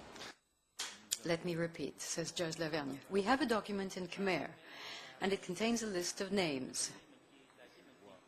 And I see at the bottom of this document an annotation down here on the left. Are you referring to this annotation? Because as far as I'm concerned, I think this annotation is somewhat illegible, not legible. Or are you referring to another annotation?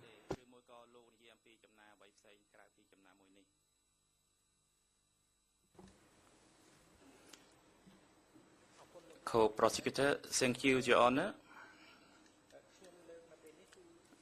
At this time, I want to talk about the annotation on the left, as you said. And I want the accused to verify whether he can recall that it is his annotation and what is the complete reading of that annotation, because parts of the annotation is illegible and cannot be read.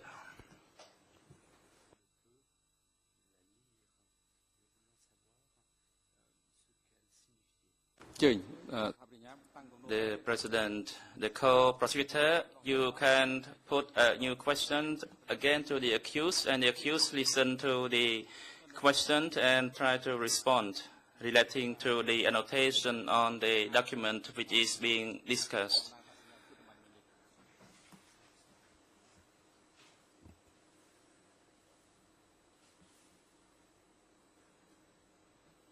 Co-prosecutor, thank you, Mr. President. The question for Mr. Kang Gayew is the annotation yours, and what does it mean in full?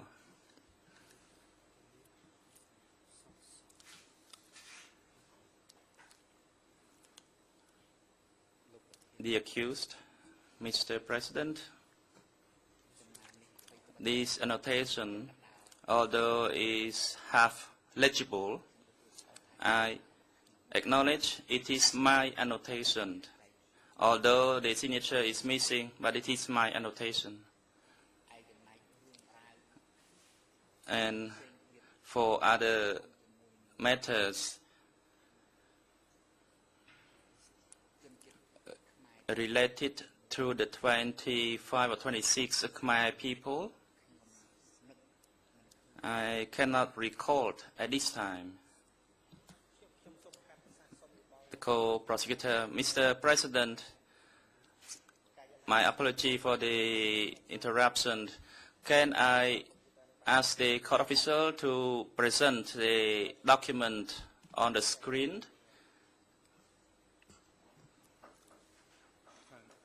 The President, the IT unit, you can link the screen to the computer screen of the co-prosecutor in order to project the document in question.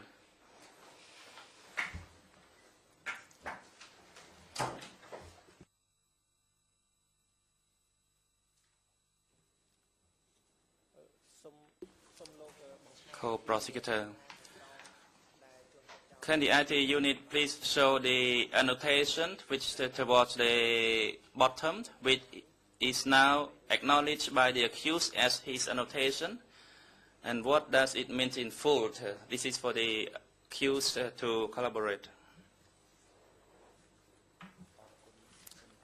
The accused, thank you. Mr. President, I can only read a few words from this annotation, and the title is My Respected Brother.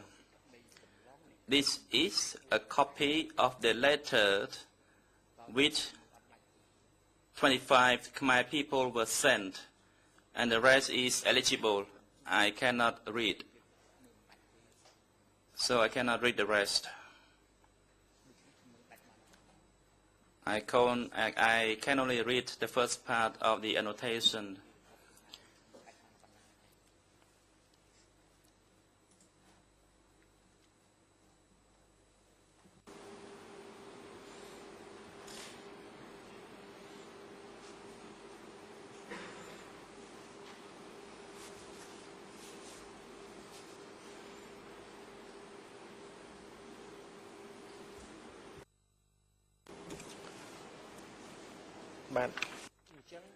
Co-prosecutor. Mr. Kang Cách Yêu, do you acknowledge that you received the 26 people? And one amongst those 26 died. Did you receive this group of people? The accused. On this matter, when there is my annotation, it means they arrived. And probably this letter arrived with those people. However, I had to make my annotation to my superior that these people were sent to my location. As it is said, this is a copy of the letter when the 25 people, Khmer people, were sent. So it means before they arrived, my superior would inform me, and when I received them, I would send this letter through the superior. So this is based on my analysis of this document. Co-prosecutor, thank you, Mr. Kang Cách Yêu. Mr. President, could you instruct the IT unit to return the screen to a normal screen? And I, the national co-prosecutor, have no more questions for the accused. I will hand the floor to my international co-prosecutor to continue the questions to be put before the accused. The President, the IT unit, can you return the screens to the normal screen of the chamber? The floor is now for the international co-prosecutor. Thank you, Your Honours. Good morning. Thank you, Mr. President. Mr. President, if I can ask that document D69/18, ERN number 00005248, be placed on the screen through the prosecutor's desk. This photograph is a photograph we believe to be of the accused during the DK period whilst he was chairman at S21.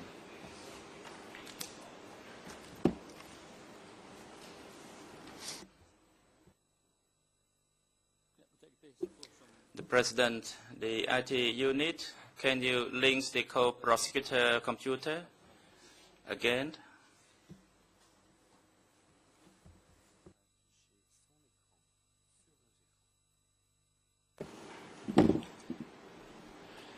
While this is occurring, Mr. President, I'll just explain the line of questioning I would like to ask Mr. Kang Gook Eve. And basically, Mr. Kang Gook Eve, it's in relation to how the policy, or how the killing policy of the CPK was instituted at S21. You've discussed that you were responsible for the education and training at S21, and particularly in relation to this killing policy. Just so that the court has more of an understanding of how you actually did this, how you yourself did it in a practical, day-to-day way, it would be helpful certainly for the prosecution to hear this. But before I ask you some questions, I'll just briefly put the summary of what you've admitted to in court. Mr. Kang Gook Eve, you've testified that the policy of extrajudicial executions was disseminated at S21 annual meetings. of the entire unit, as well as it was disseminated at the meetings of the various subunits. You have also agreed that you disseminated this policy, this killing policy, when responding to Judge Cartwright's question by saying that the political, ideological stance and education regarding the enemies, it was I alone who is entitled to grab a mic to educate people in that unit. It is true. Firstly, when the first question I have for you, and if you can keep your answer reasonably brief, that is, when you say it was you alone that was responsible for educating people in the unit in relation to these policies, and you were alone entitled to grab the mic, are you saying that literally or figuratively speaking? In other words, was it you alone that could introduce the CPK line of killing the enemy at S21?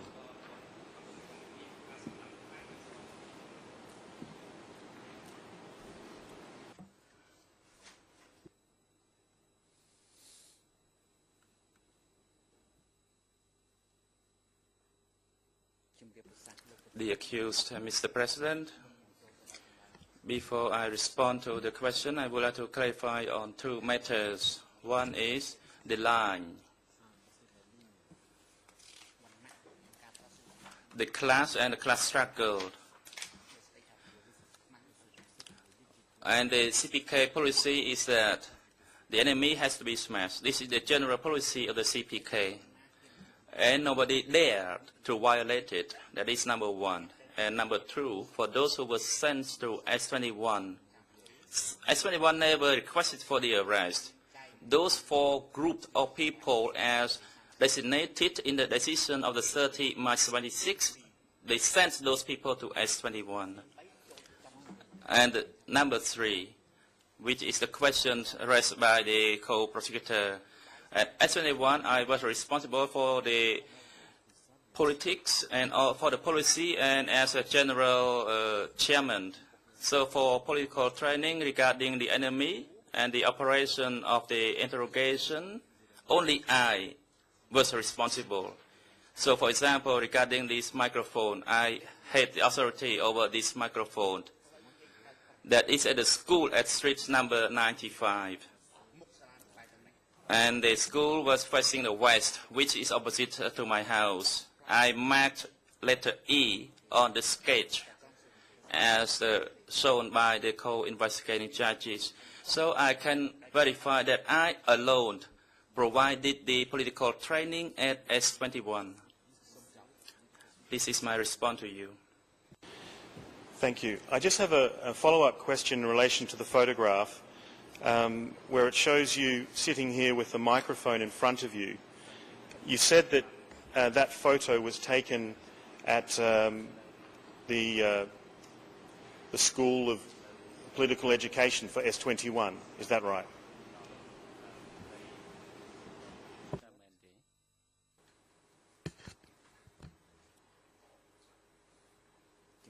The accused, Mr. President, the education I gave was to the interrogators annually, and I educated in general. Thank you. And I thank you for keeping your answers brief so that we can move through the topic as efficiently as possible. In relation to the annual meetings, how many meetings did you have during that period for the whole of S21?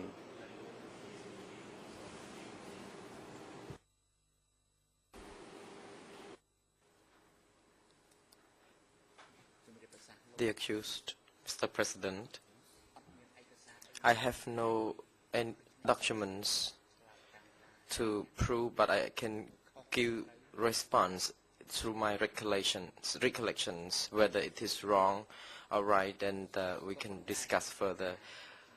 Regarding the annual meetings or educational session annually, in 1975, during the Congress, I conducted the training. In 1976, I also conducted such session. And in 1977, my superior Son Sen, who led the Congress himself, or the meeting himself, maybe on the 24th of April, 1977. And in 1978, I also chaired the meeting. So, in conclusion, although when Nat was still the chairman, I still grabbed the mic to lead the meeting. Thank you. And the annual meetings for the entire staff at S21, how long did they go on for? Was it a day or a week or a few hours?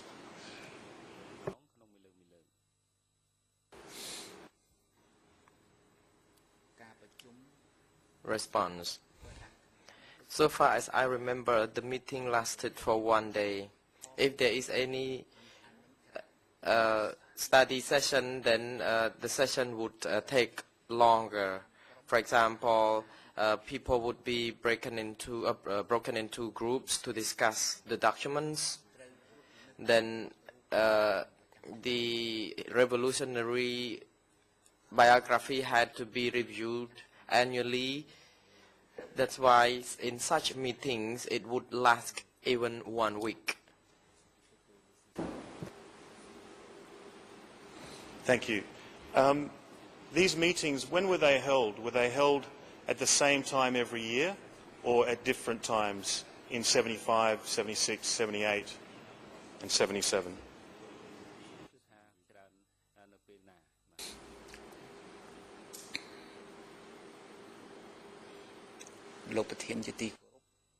Response. I think we still have some documents to prove the meetings, but let me put this way. The meetings when the establishment of S21 was established was conducted after 1975, and I could not remember when exactly. So every meeting at S21 was conducted after I studied at the political school of the general staff. So after having learned from that session, then I would held these meetings.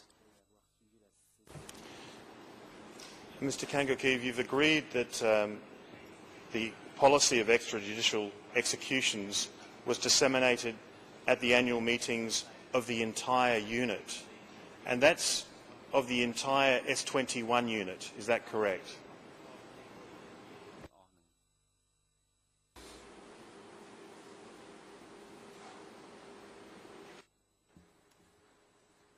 Response. It can be put in 2 ways, which have parallel meanings. You are mentioning about the extrajudicial killings, but at that time we taught the people about the class struggle. I think it is identical, although the wordings were different. The wordings for the Communist Party and the wordings for the international legal international legal concept. So I think the education regarding the class line and class struggle were subjected to be trained to the people who were our subordinates, and we had to do our best to make sure we could avoid being killed. At that time, our staffs, even if they could derive from the political line a little bit, then they would be killed. At that time, I remember co-prosecutor Yet Chariya asked me about the purpose for the recruitment of staff at S21, and I told him that we focused on their class status and origin. And then Mr. Chariya asked me whether I cared for their educational background, but I did not care, and I only recruited people to support us. And so in order to avoid being punished, then we had to stick to the political lines valued by the party. So now I can tell you that regarding the international laws, this is what we call extrajudicial killing, although back then we know that it's just class struggle. Thank you. Mr. Kangukiv, you're doing a very good job at responding to many questions from all parties. And so to try and lessen the load in that area, I would just ask that you answer the question, the very specific question that I ask you, so that we can move through the questioning a bit quicker. You said the annual meetings was for the entire unit of S21. So how many people would go to that annual meeting, those 4 annual meetings that you had each year?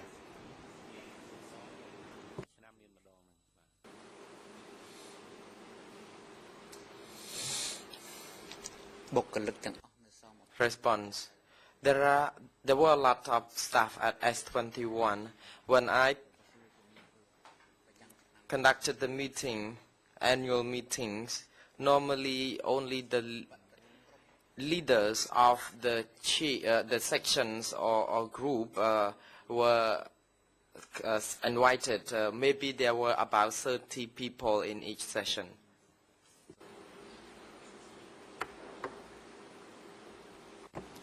And when you say the leaders of each of the groups, you're referring to the defence unit, the guard unit, PRESAR, the document unit, the photographic unit, all of those units and others. Is that correct?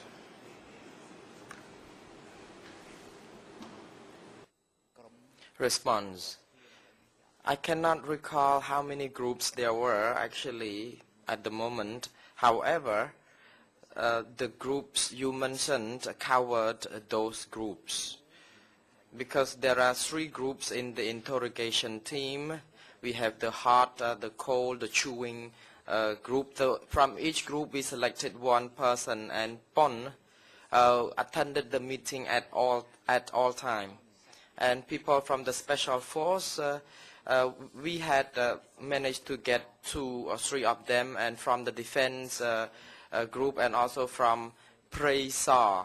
Some of them were also selected to attend the meeting. So this is how it worked. But I could not remember how many groups there were. And frankly, I cannot recollect it. Thank you. But in terms of the annual meetings I'm referring to now, not particular trainings of subunits, but in relation to the annual meetings, you stated that they took, I think, 1 day.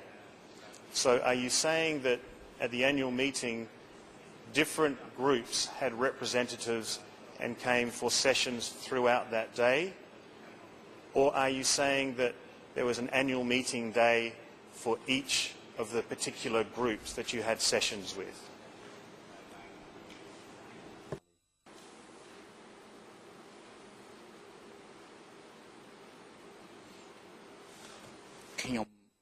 Response. I would like to clarify that I think perhaps the way how we worked were different, and I try to talk more. Each group had their weekly meeting in their respective groups. The members at S21 had a livelihood meetings in which self-criticism were also applied, once every 2 weeks. And also the Youth League also had such meeting or self-criticism session. And in particular, when there was an annual meeting, so there was a clear political line that a lot of people were invited to gather for several days. For example, the Congress on the 24th of April 1977, when my superior came to attend such a gathering, and then he left after the morning session, and then we were broken into groups to discuss some documents.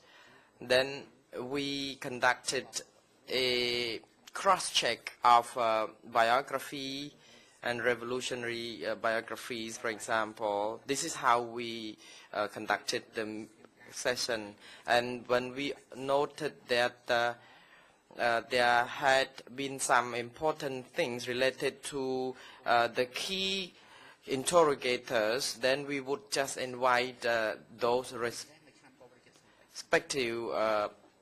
groups of people to attend such training or such sessions. And after that, those sessions, they would go home and then conduct or continue working in their offices. Thank you. Was attendance at these meetings, these annual meetings, compulsory?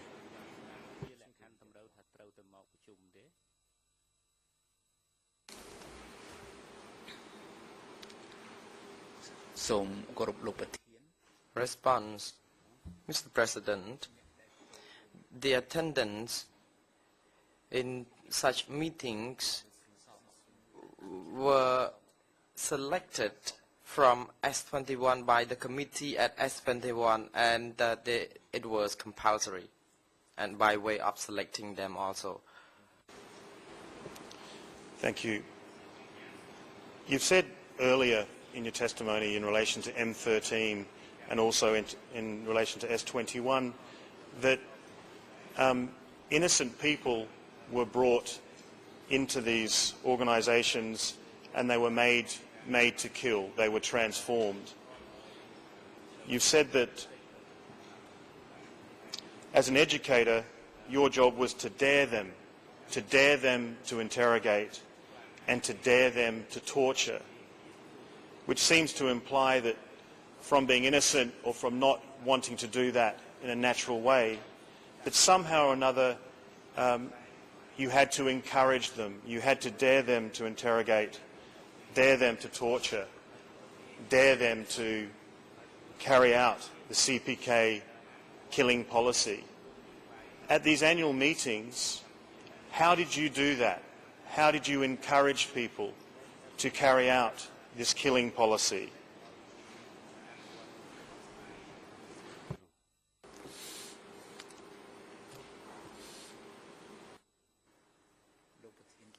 Response. This question, I think in Khmer translation, it is the innocent people who entered as M13 or S21, as I understood. If you look at these terms to be debated, I think it would be rather complicated.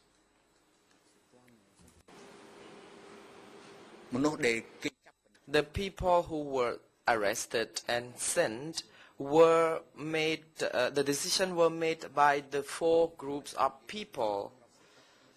And I refer to the 4 groups of people only after the 30th of March 1976. Before then, there were only 2 of them, the Standing Committee and the Secretary of the Zones.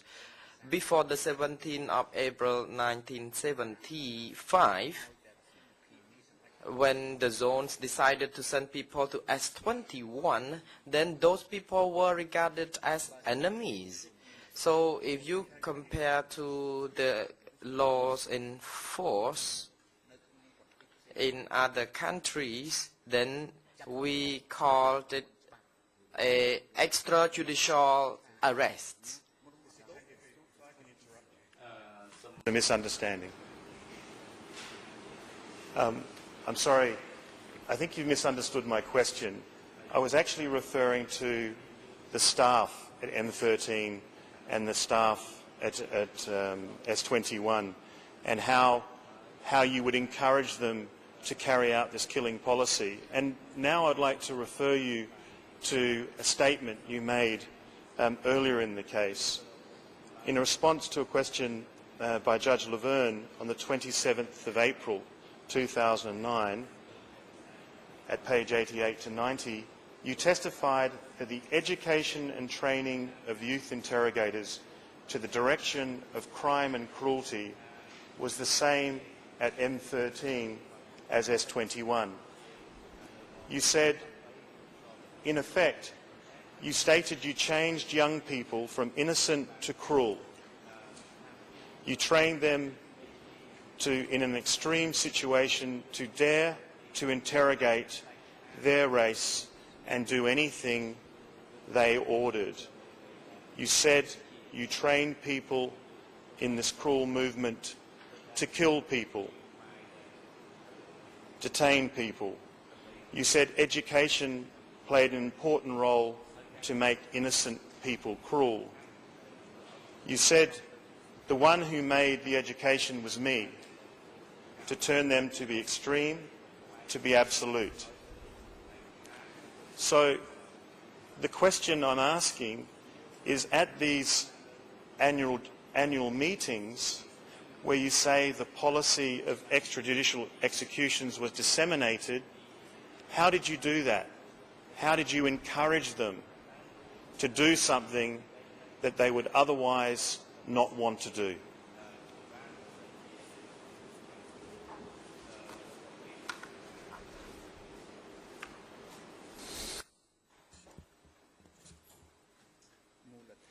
Response. I would like to state further that I think it has the basis from these wordings that we used.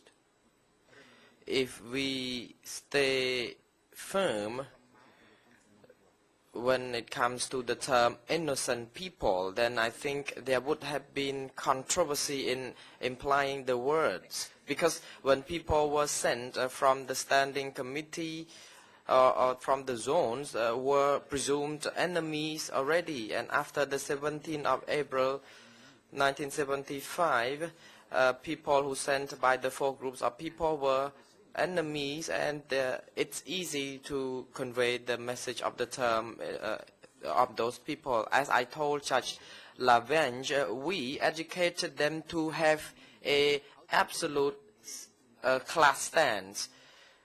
Because when people who were sent to S21 were regarded as enemies, this is how I taught them. If you did not regard them as enemies, you could never extract confession from them.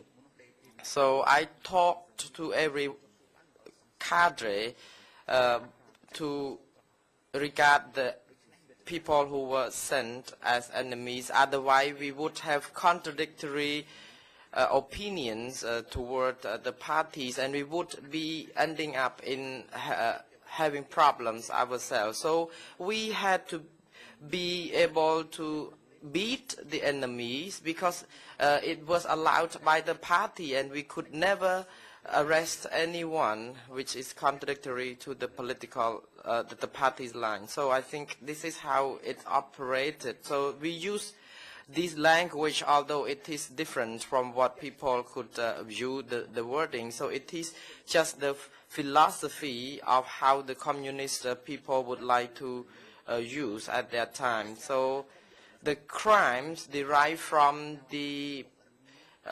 proletariat class stance.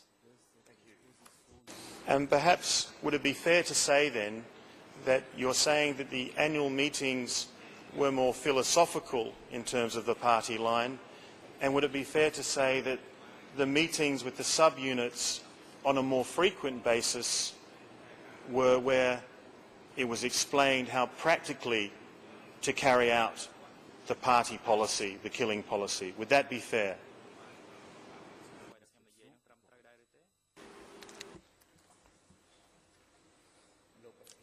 the accused, Mr. President. I would like to respond as follows. If we talk about the other units, we are talking about the various units within S21, various sections of S21 office. So we are not talking about various units which are not under the S21.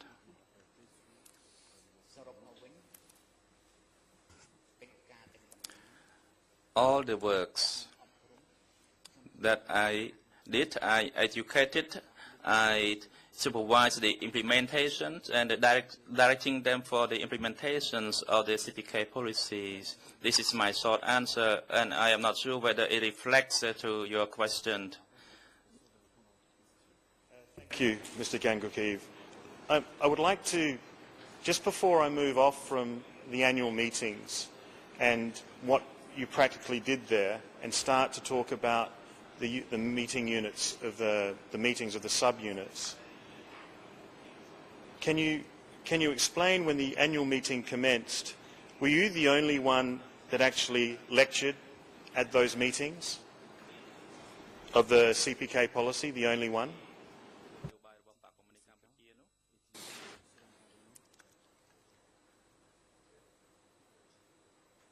The accused, Mr. President, I would like to respond as follows.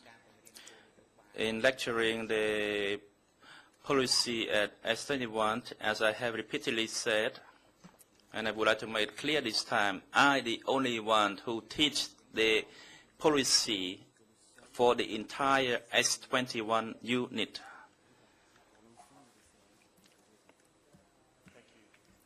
And just to be clear, this is the policy, teaching the policy of killing, of smashing.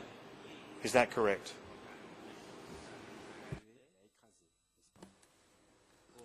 The accused, the policy included all.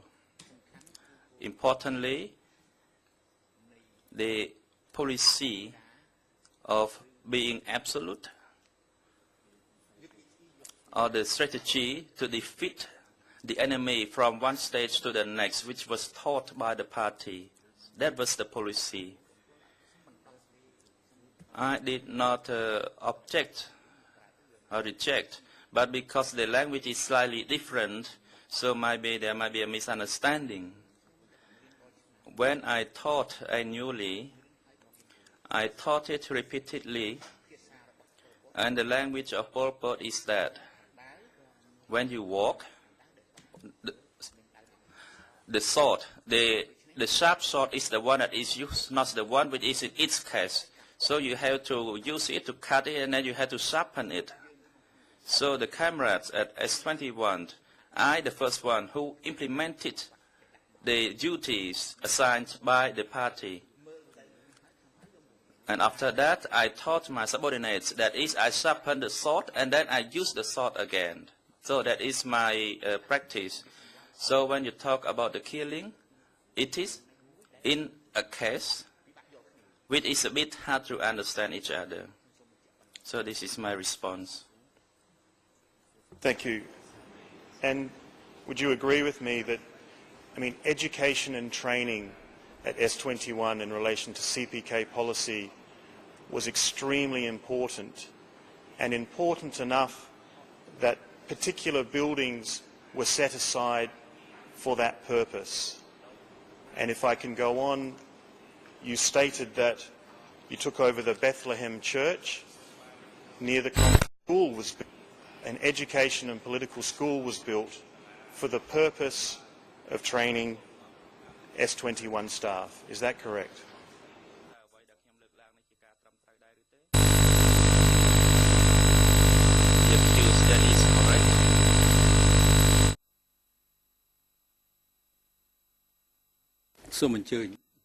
The President, please be seated. The court is now in session.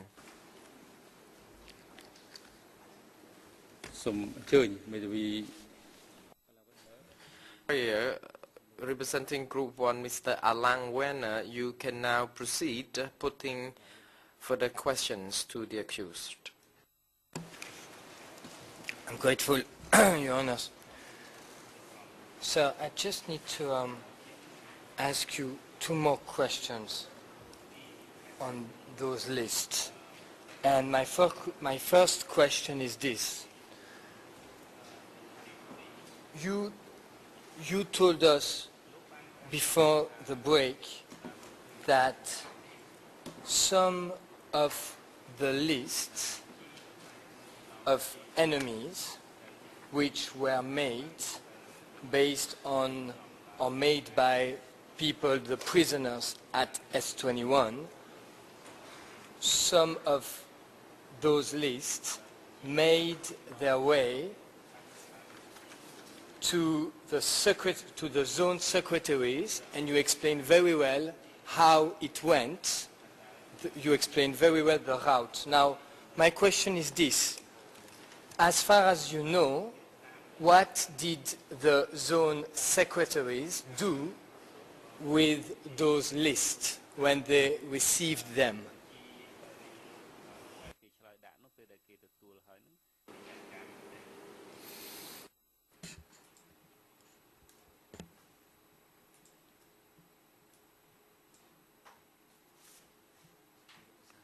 The accused. I do not grasp what happened at the zones, in their respective zones, but I can make a guess. I don't know whether the guess is correct or not. For example, if I can refer to the piece of paper like I just presented earlier, there were some names of the people in Sector 35, in Kampot province. So when they received the list, I did not know how Tamok implemented or executed accordingly, because the people, they were the people among the 4 groups of people who could make such decision. So it was their jurisdiction or their authority. Thank you.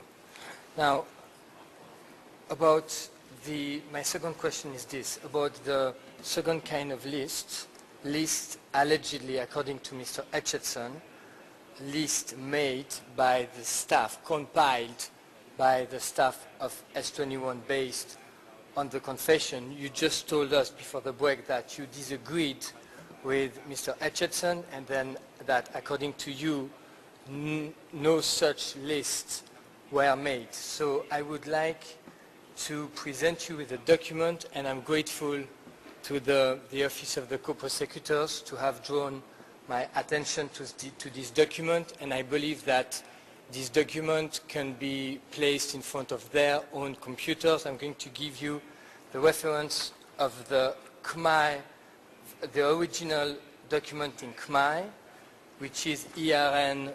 00161-834 D81 Annex 4, and I can give you the ERN in English, 001-87746, and my understanding is that there is no French translation of this document. So can I request, Mr. President, for this document to be shown on the screen of the co-prosecutors for the accused to be able to see it in Khmer?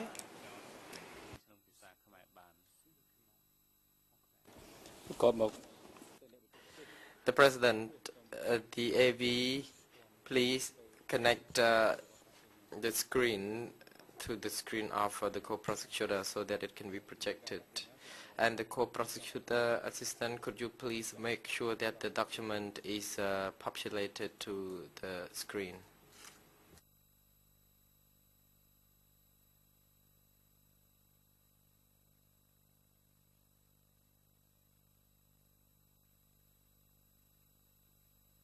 Thank you. I have the advantage of having an English translation of this document, and sir, of course you can correct me if I'm wrong, because I cannot obviously read the original of this document, unfortunately, but my understanding is that if we look at the first column starting from the left side, so there is a column with some numbers, and then the first column with names would be at the top of the column in the box, would be something like name implicated in the responses, and then there would be, as we see, a number of names.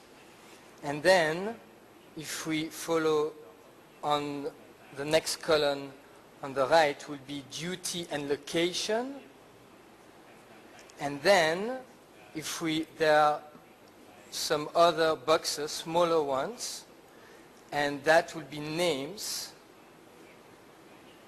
And we believe that those are names of people who were held at S21. And if you go down the document, then you can see some plus and plus under those names.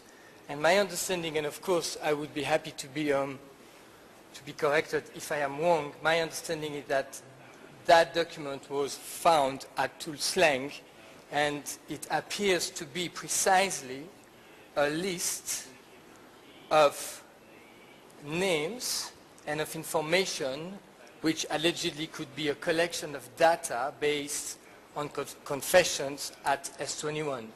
Would you agree with that? Or what could you tell us about the content of this document?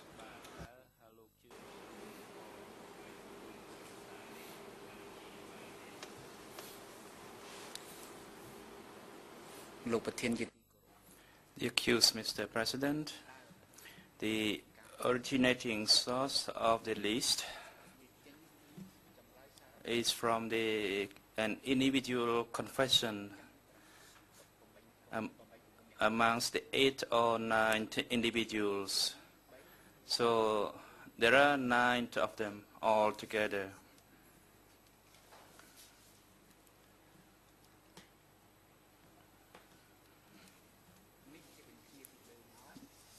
This is according to the order from the upper echelon for the S21s to gather amongst these 9 people how many people were implicated by these 9 people. It was an order. So it is a document made at the discretion of the S21 staff. It is a document based on the confession of the 9 people.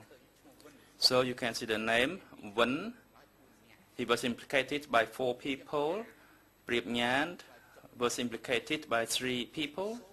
So Ph implicated by 4 people. So on and so forth. So this is an extract from the list of the confessions of those 9 people. And I reported to my superior based on the order. And it is not the S21 staff to come up with the names of these people. It was prepared and done by the order. It is the normal process. This is our routine work based on the order.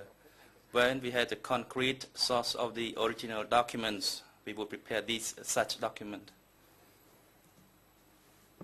Do we agree that this list was prepared by the staff of S21? Is that correct?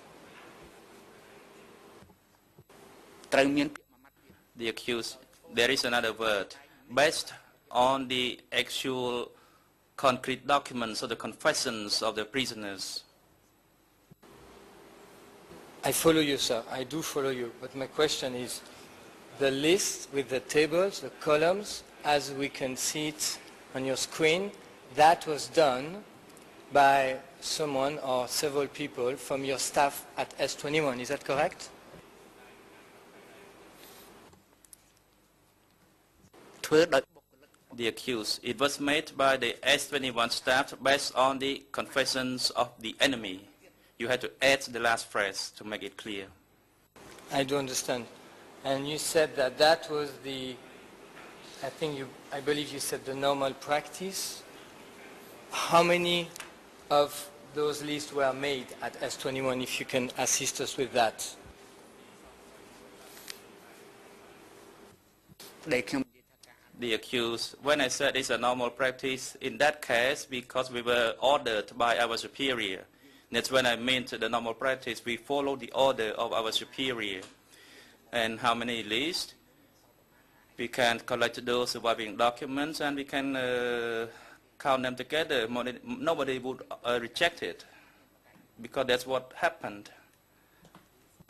But if you can assist, and if you cannot just say it, but if you can assist, how many of those lists, as far as you know, were made during the time that you were the vice chairman and then the chairman at S21?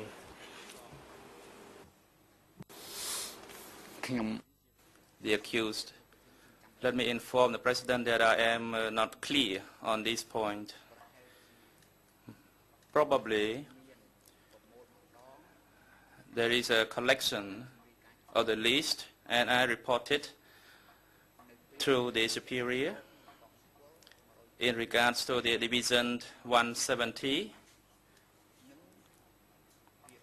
and the 290 division. When I was called by the superior to listen to the decision and the cooperation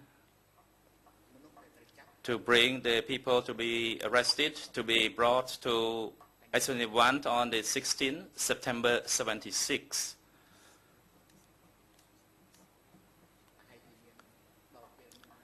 Probably there were lists at the time. So how many numbers of lists, I am not certain. And I cannot even recall this document. But now when I see it, it's nothing new. When I was ordered by my superior, I would do it based on the concrete position, on the concrete stance of the documents that I have. I do not fabricate any document for other people to include those names.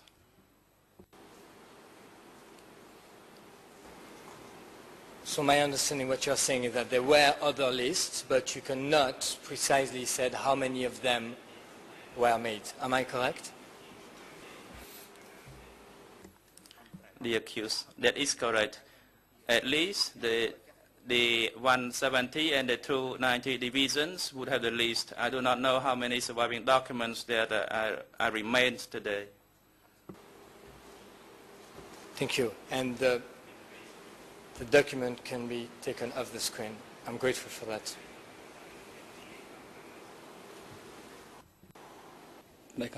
The President, the AB unit, can you return the screen to the normal view?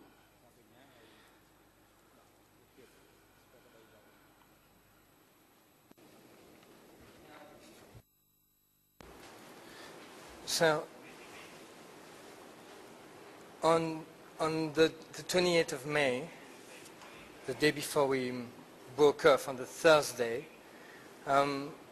talking about policies concerning torture, and that can be found for my learned friend in the draft transcript of that day, 28 May 2009, by page 6 and 7, Mr. Etchison testified that many of the methods of torture used at S21 were unique and were not used in any other security centers across Cambodia. Do you agree with that?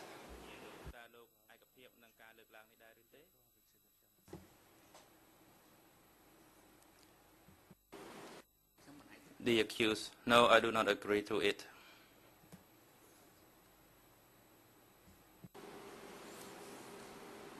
And can you just elaborate on that point? Why don't you agree with Mr. Etchison on that point?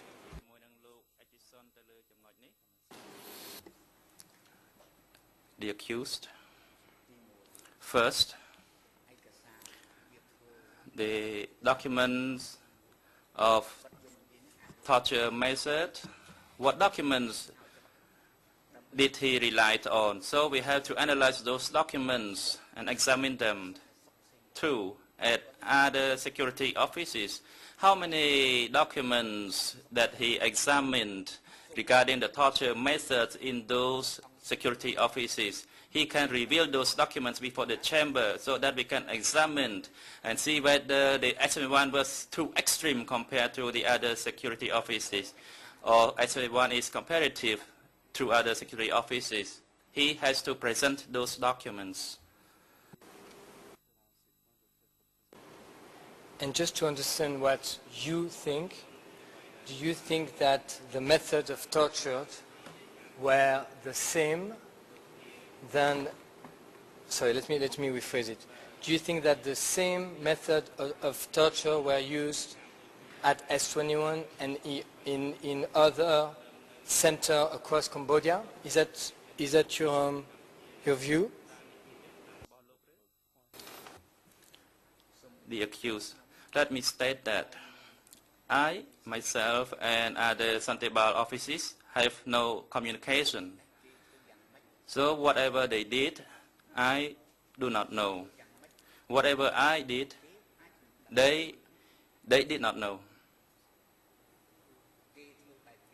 They did following their own way, and I did following my own way. Separately, with my authority, my staff did the torture. Yes, the forms of tortures, as I have said earlier. Nang, light, they to electrocute them with the hand-winding telephone.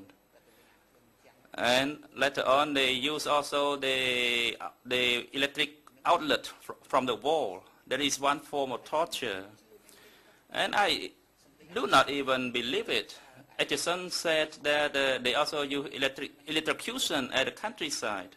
I do not know that. And secondly, the suffocation with the plastic bag. It was introduced at the camp at M13. It was not implemented at M13, but it was probably implemented at S21.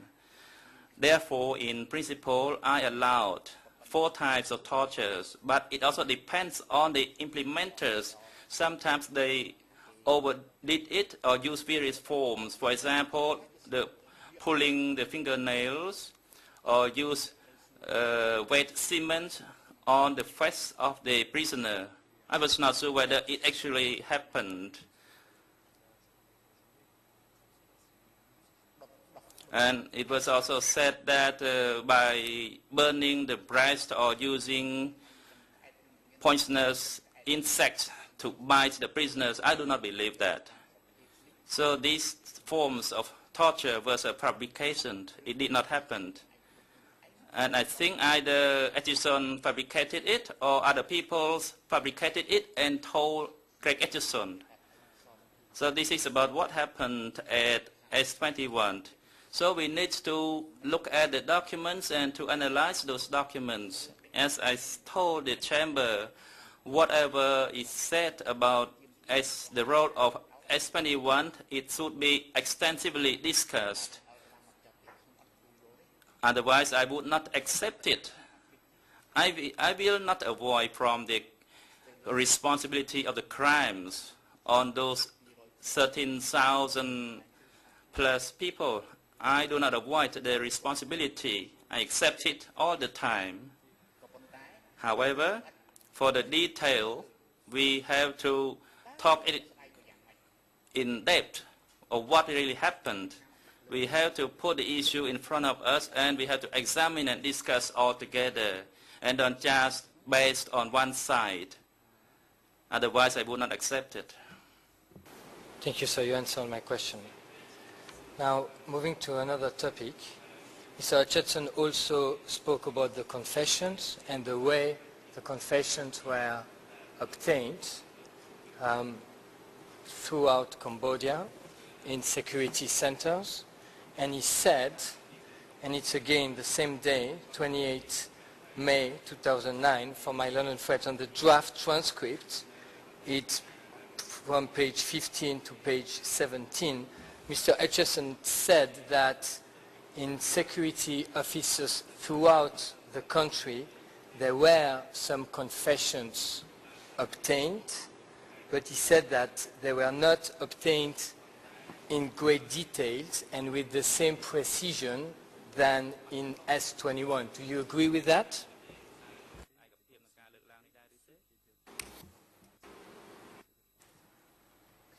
The accused, I have never seen any confession of any other security officers besides the confessions of Lee Pell at the security office of Sector 21. I only saw this one confession, so how could I provide my opinion? Very well. Now, do you remember that you said about the extent of your work on the confessions? You said in front of the investigating judge the 22nd of November 2007, and I have the ERN number in English and in French.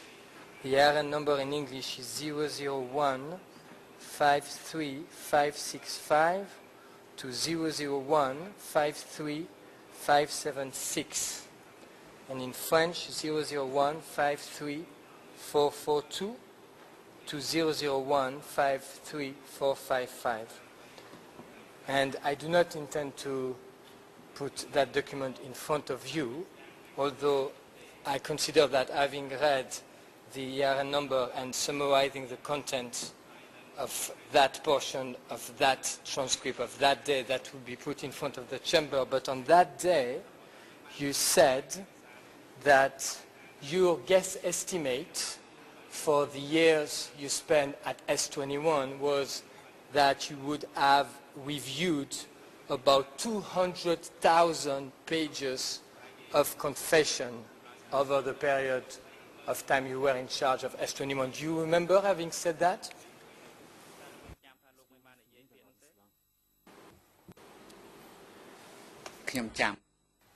The accused, yes, I remember. That's the way of calculation based on the numbers of hours, of days of working without looking at the documents before us. So this is just a method of calculation. Yes, I did. I spoke in response to Alex Bates' question. You still stand by that rough estimate based on how many hours a day you worked and how many days a week and so forth? Do you still stand by that estimate? The accused, unless there is document as a confession to put it in contradiction, then I would stand by this number of my estimation. And then you said also in front of the investigating judge on the 2nd of April 2008, and again the ERN number in English is 001 78058 to 001 78070, and in French 001 95945 to 001 95958.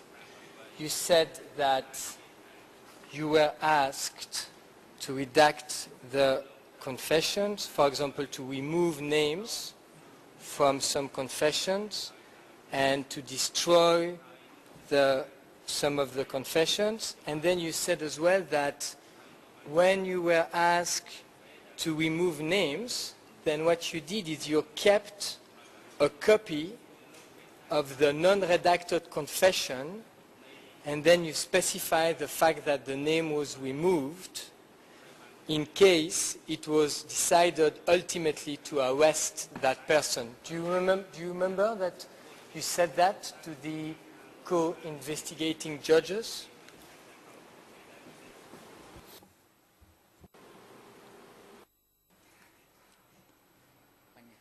the accused. From what I listened to the question, I think there are two separate matters. One is the removal of the names, and the second part is the destroying of the document. I don't think I have told the co-investigating judges that I destroyed the document. I cannot recall it, so I'm not sure on this point. And about the removal of names, the S21 work was constant, especially during the time of the confession of Lee Pale, alias Pan, concerning or implicating the name Brother Pum. So, in order for the Standing Committee to send it to Brother Pum, provisionally, the Standing Committee asked me to remove the name of Brother Pum. And there was an annotation on it that the name was removed. So the name was temporarily removed. And for other documents that did not need to be sent to Brother Pum, I can send the complete documents. So that was the line of activities of S21. And did it happen that once the name was removed, as you just explained, then you kept, or a copy was kept with the original with the name still there, in case that person was ultimately arrested? Is that correct? Did that happen?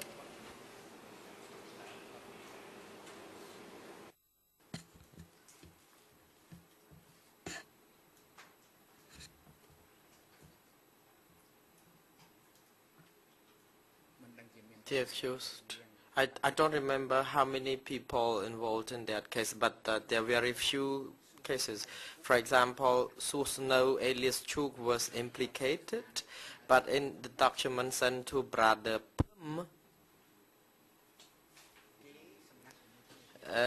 it was discussed confidentially among themselves, but I did not really remove the name. But the document survived until now was the document that Lee Pell implicated Brother Pum. But I asked to remove the name temporarily. So if I follow you, that happened at least in one occasion, is that correct?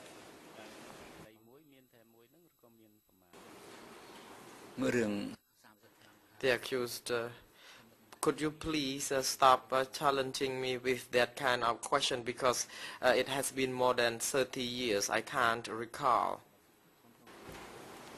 I was just trying to understand your answer, but I will move on. Mr. Etchison, on the 28th of May 2009, and always the same transcript, page 24, said that, to quote him,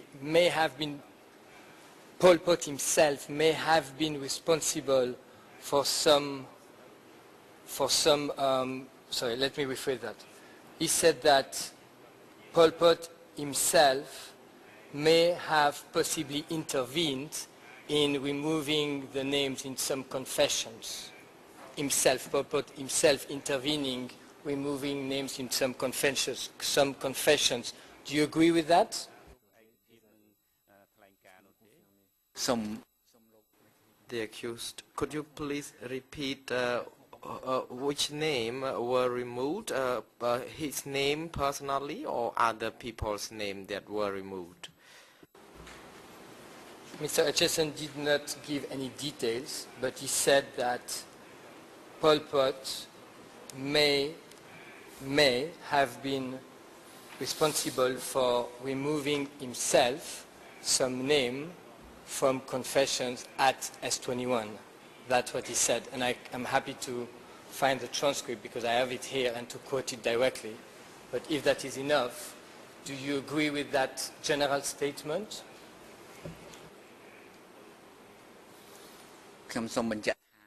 The accused, I would like to confirm that the person who asked me to remove the names were the people who came to work close with me. First, Mr. Son Sen, and then Uncle Nguyen. However, based on the decision on the 9th of October 1979, says the accused, that each section prepared their own document to seek permission from the standing committee.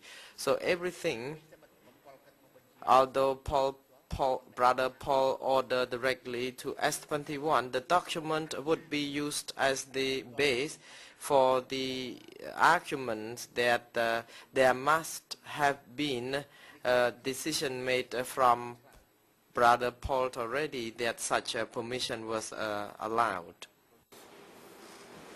Thank you. That answered my question.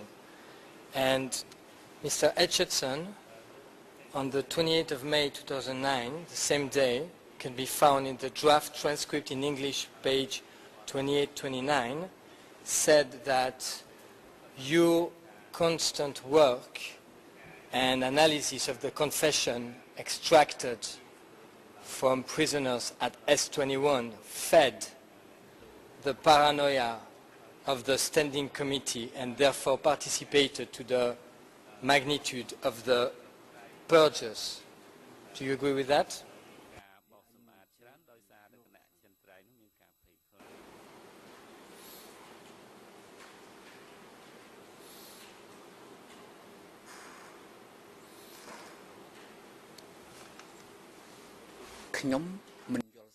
The accused. I don't understand the assumption or conclusion by Mr. Craig Atchison. I don't have any idea to which source he's based his arguments. I will leave this matter to the chamber to decide on his conclusion. However, all annotations of mine on the confessions, I try to be objective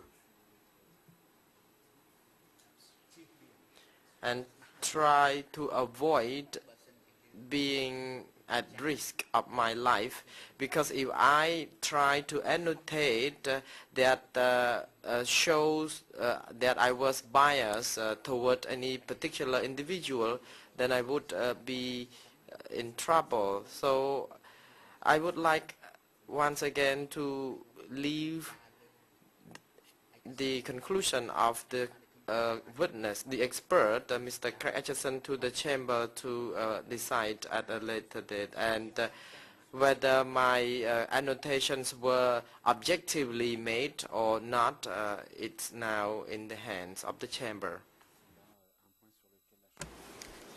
Thank you. And Mr.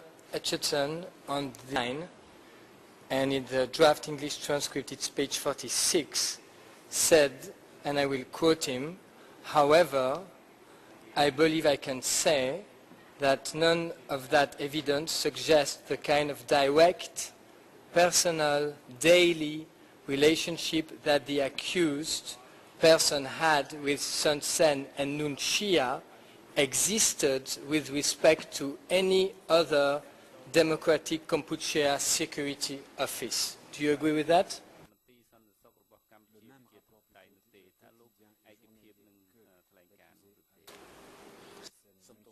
The accused.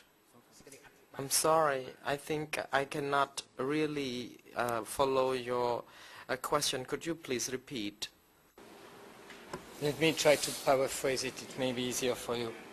Mr. Atchison said that, as far as he knows, the relationship you had with Sun Sen and Nun Shia, and he said that that relationship was direct, personal, daily.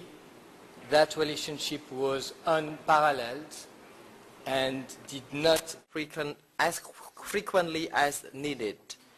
I would like to also confirm that from S21 to Praisar, there was a phone line. So if I wanted to meet Hui, then I would ask somebody to connect him through the radio communication. Thank you. Perhaps one last question, or a series of questions on the topic. In relation to the annual general meetings of the CPK party, and I'm referring to a statement you made to the investigative judges at D29 0015 3571. Is it correct that you went to 4 annual political education meetings for military units under Sun Sen outside of S21? Is that correct?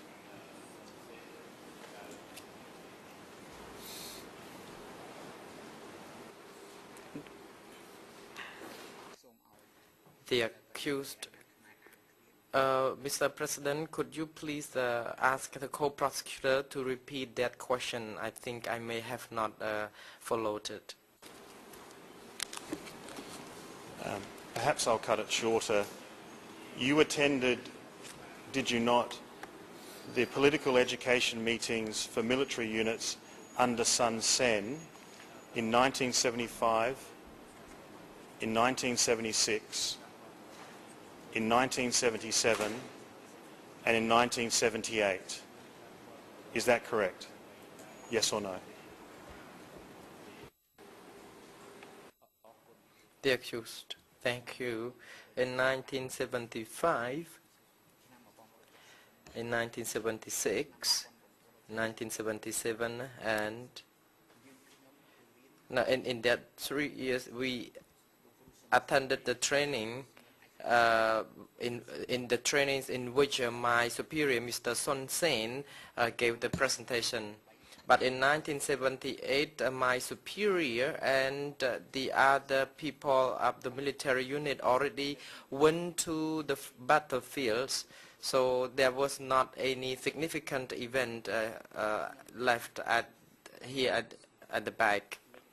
And that time, I attended the training with the Pol Pot, the secretary of the party, who actually had to present the documents to the cadres. So in 1978, it was Pol Pot, not Son Sen, who chaired the meeting.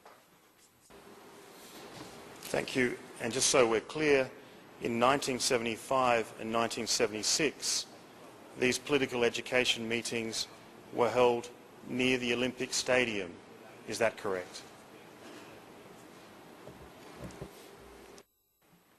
Response. Thank you.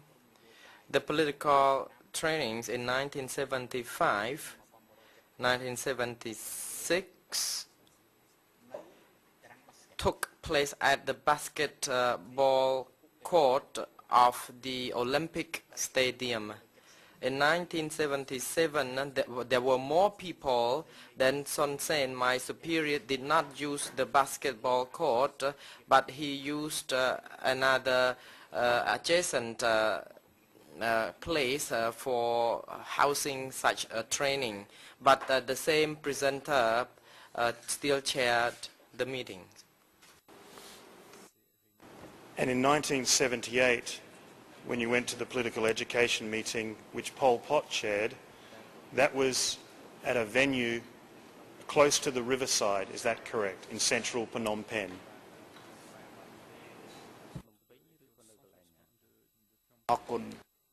The accused. Thank you. I think the actual location back then was called Phria Soramarit Buddhist Institute. It is, of course, at the riverfront. The road passing or crossing right in front of the building was Dr. Han's Road.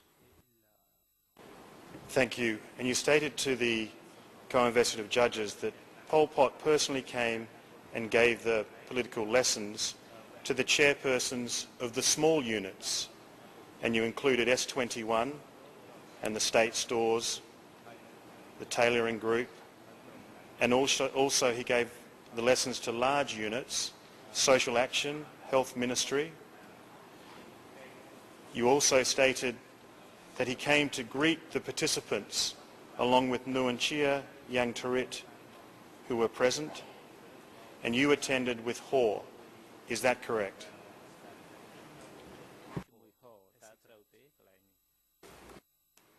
The accused, Mr. Co-Prosecutor, the people who lectured the training was Pol Pot alone. Nuon Chia, Uncle Nuon accompanied him, but Ieng Thirit and Yon Yat, Chuan Chuen, Di Pon, Hoi Ho and I and the other people were attendants, trainees, and all the people who attended the trainings were normal members of the party. They were not the central party's member, committee's member. At that time, Ieng Thirit or Yon Yat were not yet members of the center party. So we were not the senior members at that in those meetings. How long did that meeting go on for, the one with Pol Pot in 1978?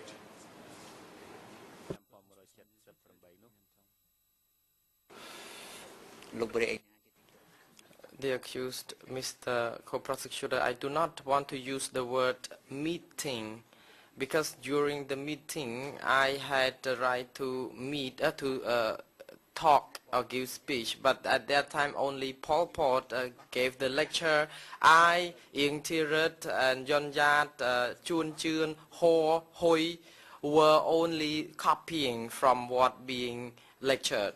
So I think it was not fairly called a meeting.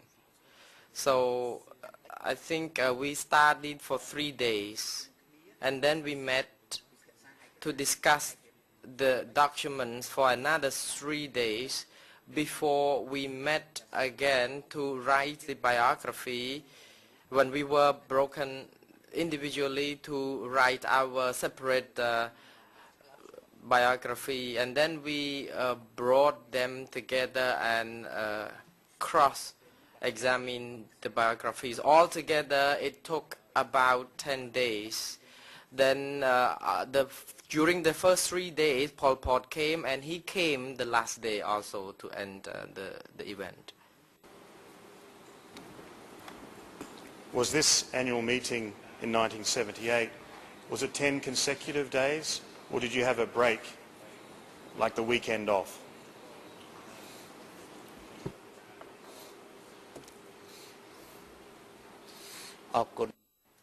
The accused.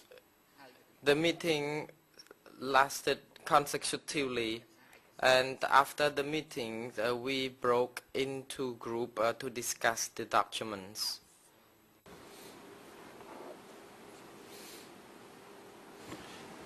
Did you personally meet Pol Pot at that annual meeting? Personally speak to him?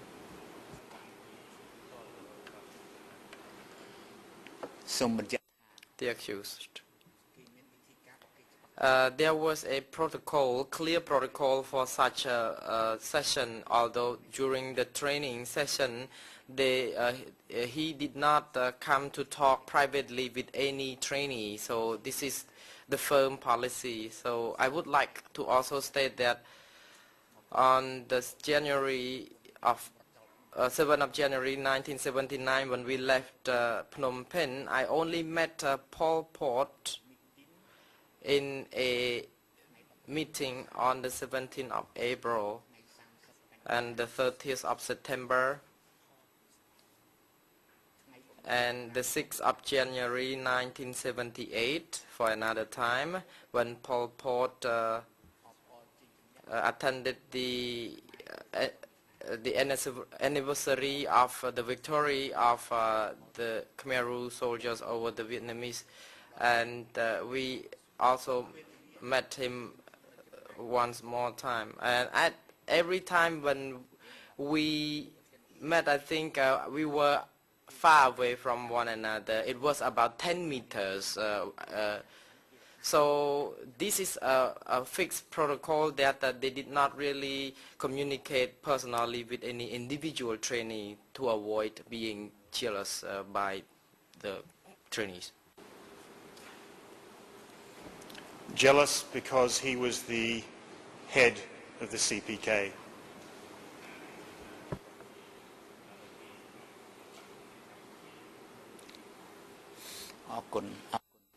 The accused. Thank you, thank you. At that time, in our party, the people who respected the party wanted to meet personally with Pol Pot to get personal advice. So if I met him, then the other people would look at me, look at us from top to toes. Then I think it would not be good.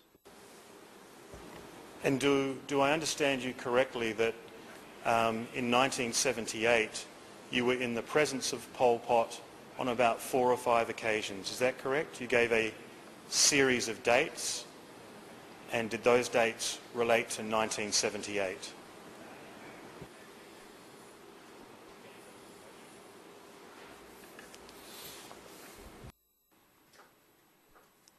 The accused in 1978, if we're talking about 1978 when I met with Pol Pot, it was on the 6th of January.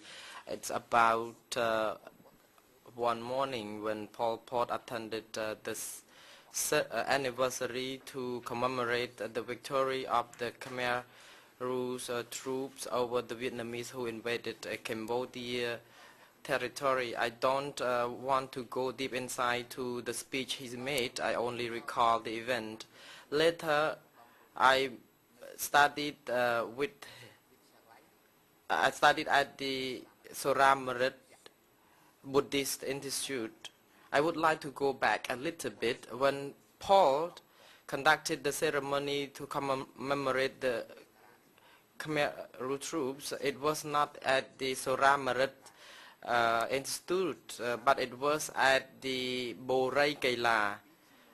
And then I studied with him again at the Soramarit Buddhist High School, may I say.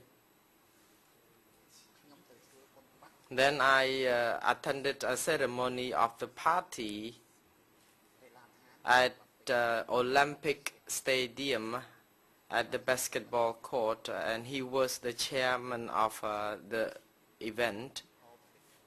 I forget. Actually, on the 17th of April, I met him once also when he attended the anniversary to commemorate the victory at the stadium. So in 1978, I met Brother Paul on the 6th of January, 7th of April, then when I attended another training, and then another occasion when I met him during the party's anniversary. So I saw him 4 times from a distance. I never met personally face-to-face with him. And none of these occasions, was it at any of these occasions, was it at S21, or were they always outside of S21?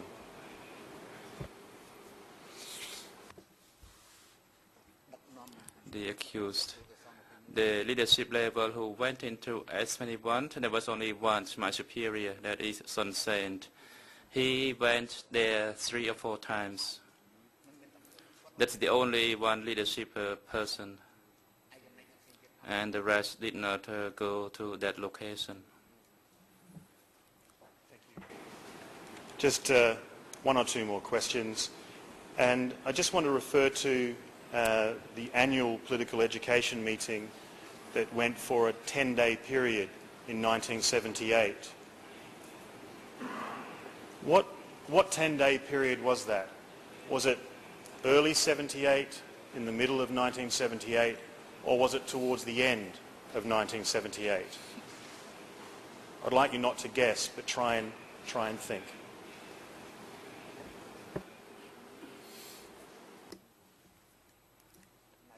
The accused. It was in the second semester of 1978. It was after the time Salpam was being charged, and then he committed suicide. So a while later, all of us were called by Pol Pot for the training. So when you say the second semester, you're referring to after July, sometime in 1978? The accused, that is correct. You mentioned earlier that some party members would be jealous if other party members met Pol Pot. Did you consider it a privilege to be in Pol Pot's presence at these meetings or these education sessions?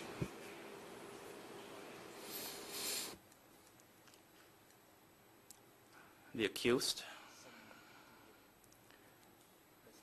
I would like to frankly state that at the time I had a very strange feeling that I studied with the 7 people in the party for 3 years, and now I met the first person in the party for the first time, and I had a very strange feeling, but it's hard to describe the feeling at the time.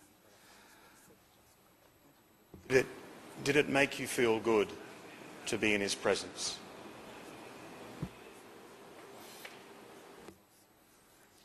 The accused.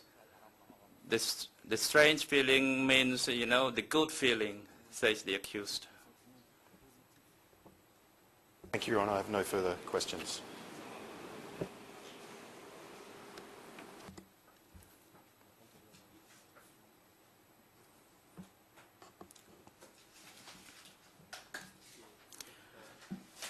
Next, says President, I would like to give the floor to the lawyers of the civil party. And this time, we start from the lawyers for Group 1 first. If you have any questions regarding the fact being discussed, and let me ask the lawyers for civil party Group 1, what is your tentative plan and the timing for questions to be put before the accused related to the facts being discussed in the chamber at the moment?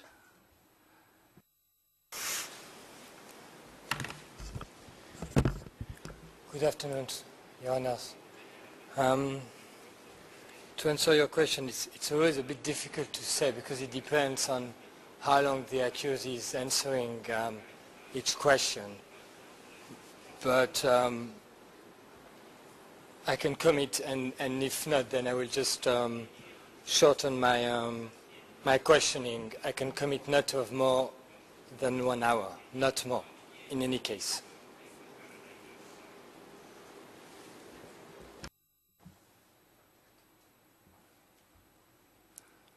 The President, the lawyer, the floor is yours now. Thank you, Mr. President. Good afternoon, sir.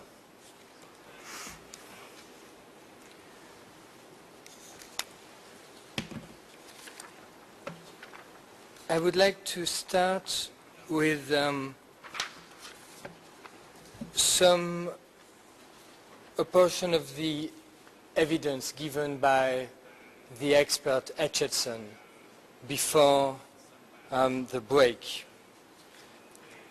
And for my London friend, I have the reference of the transcript.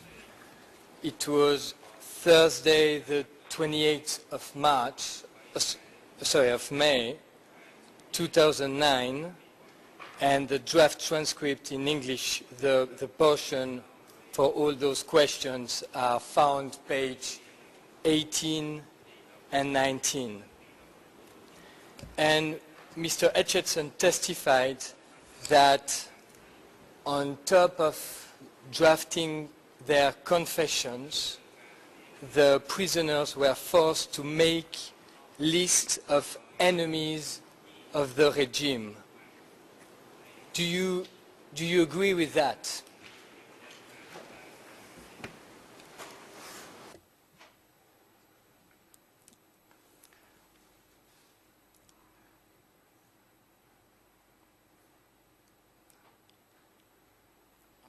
The accused.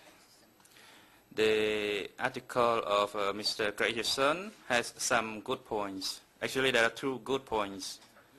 That was in paragraphs 24 and 56, and the rest was just so and so. And in conclusion, on the role of the S21, I think he lacks the supporting documents because I do not understand it. So I would like to put a request to the chamber to have a further discussion based on concrete documents when it comes to talk about the role of S21.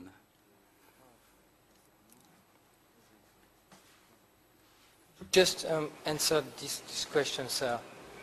According to you, was any list of enemies of the regime ever made by any prisoners held at S21?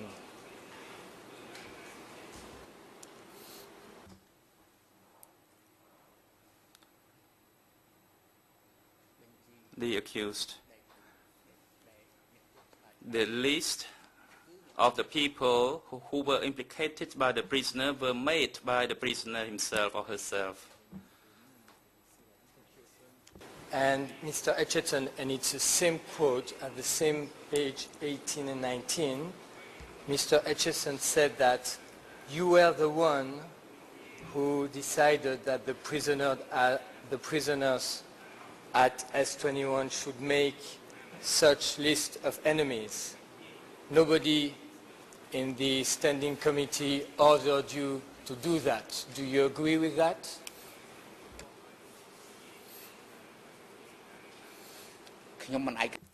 The accused, no, I do not agree to it.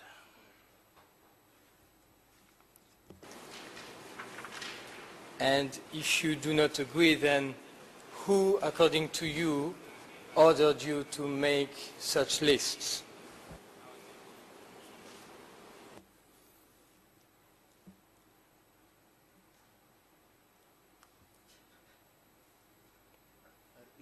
The accused. The process of interrogation at S21 was clearly known by me. When a person is arrested, then the person would be asked to talk about their terrorist activities during the past and present time. Therefore, in order to facilitate the reading of the confession, the prisoner had to extract the names whom he implicated. This is the process of making documents.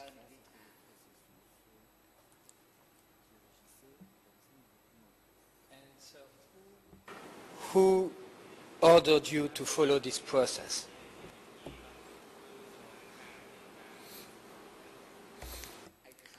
The accused. This type of document, all of us can read those surviving documents. So all those S21 surviving documents from the time I did not yet become the deputy chief of S21. This process was already in place. And later on, probably you would see some documents, for instance, the confession of Chulong Rangsi, which was ordered by NATS to make in a different format.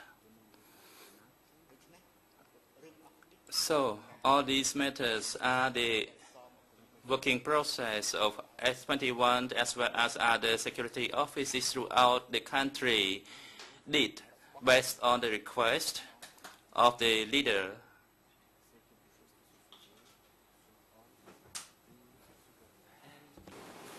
Do you agree with Mr. Etchison when he said that such lists of enemies made by the prisoners at S21, there were thousands of them? Do you agree with that?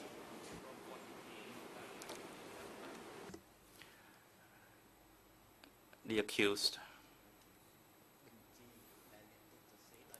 The list written by the prisoners themselves were not in thousands, but the victims who were beaten for interrogations, there were more than 10,000 of them.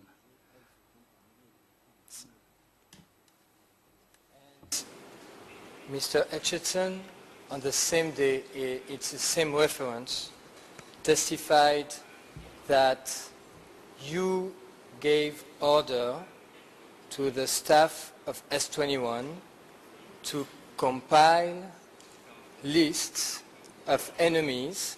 So this time is not lists made by the prisoners, but lists compiled by the staff of S21 based on the substance of the confession. Do you agree with that?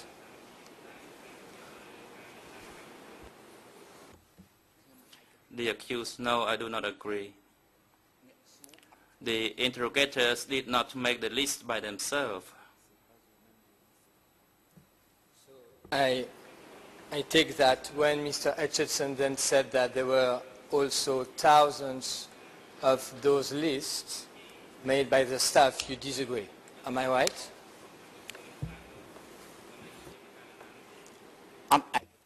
The accused, no, I do not agree.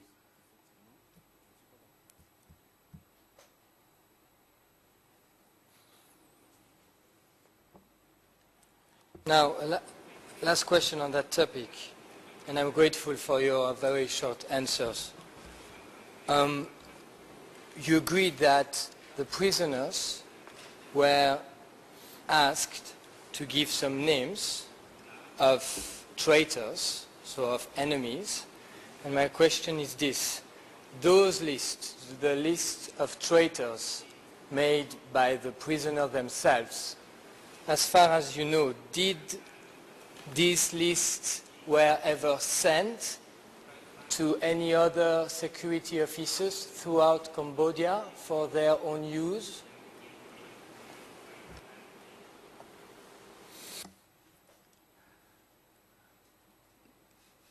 The accused.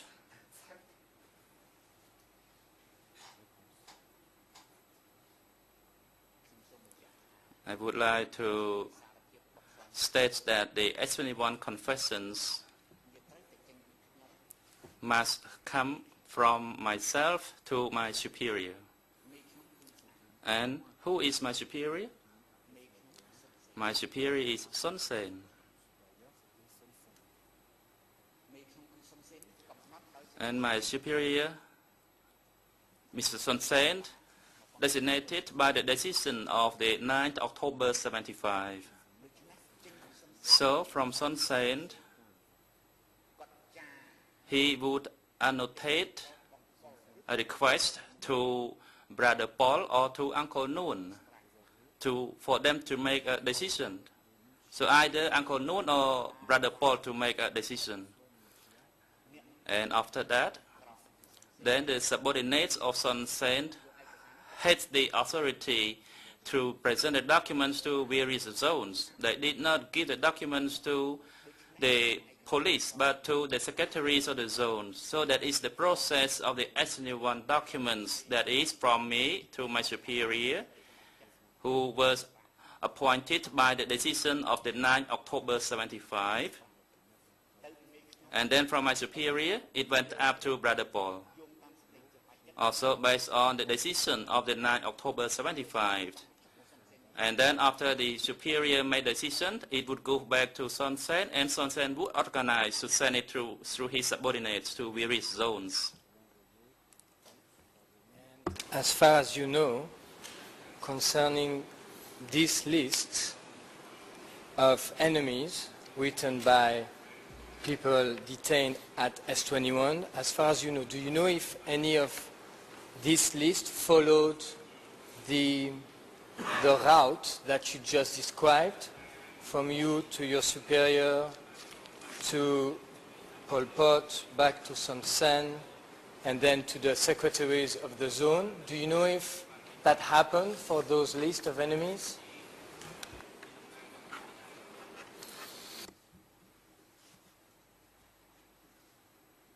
The accused. Mr. Werner, it had to follow the same process.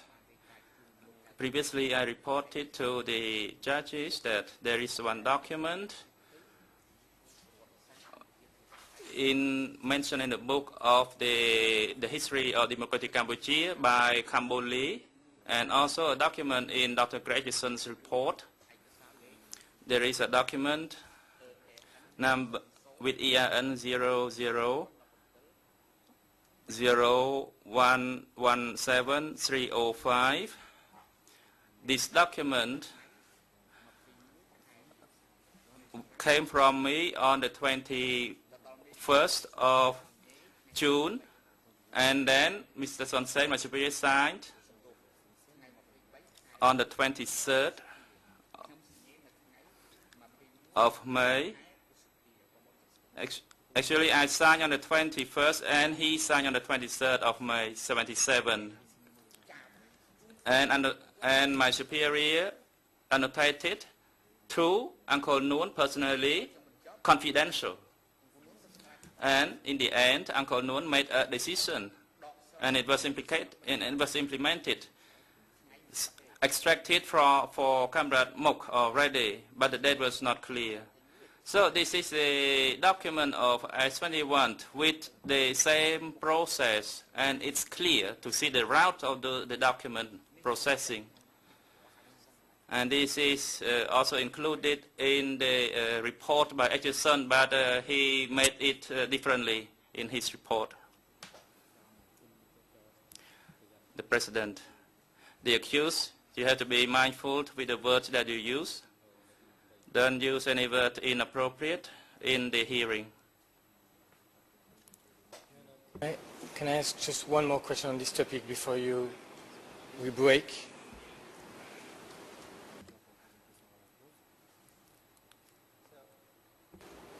Believe me, I did understand what you said, and I do understand the route that you described. I do understand that.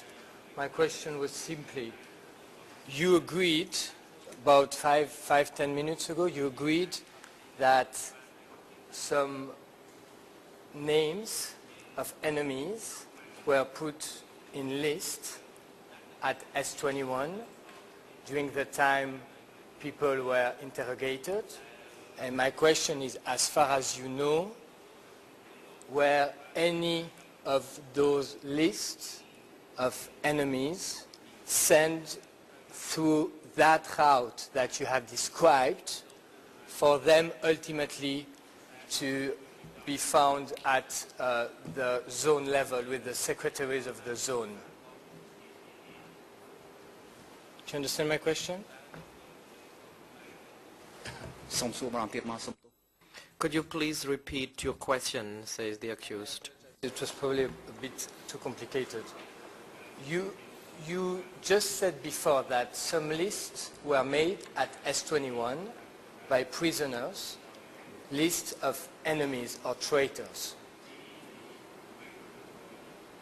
So my question is, as far as you know, maybe you do not know, but as far as you know, do you know if those lists, not any other document, those lists were sent from S21 to your superior, to Brother Paul, back to Son Sen, to the secretaries of the zone, those lists of enemies, do you know if they were sent that way?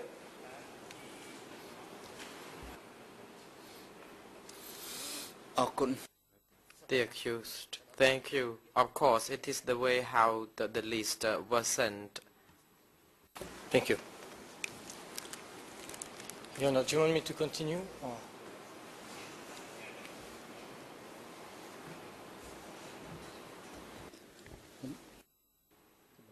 The President, the chamber will take a 20 minutes adjournment and resume at 3 p.m.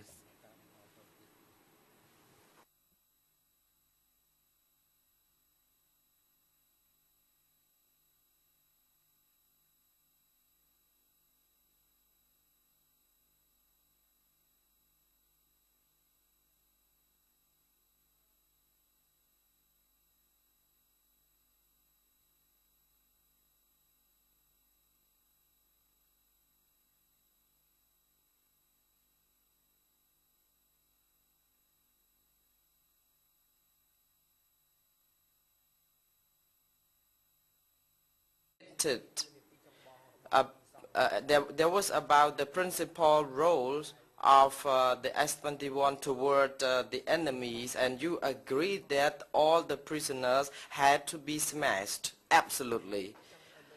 I would like you to clarify this a little bit, whether the prisoners who were regarded as enemies, I think this question would be repeated, but I would like you to be brief in responding. What would be the activities that were regarded as the activities of the enemies? The accused, you said article 50, paragraph 58 of the agreed fact, is that correct? The co-prosecutor, that's correct, the accused, but I cannot recall that paragraph. Could you please read that paragraph again to be sure I can understand?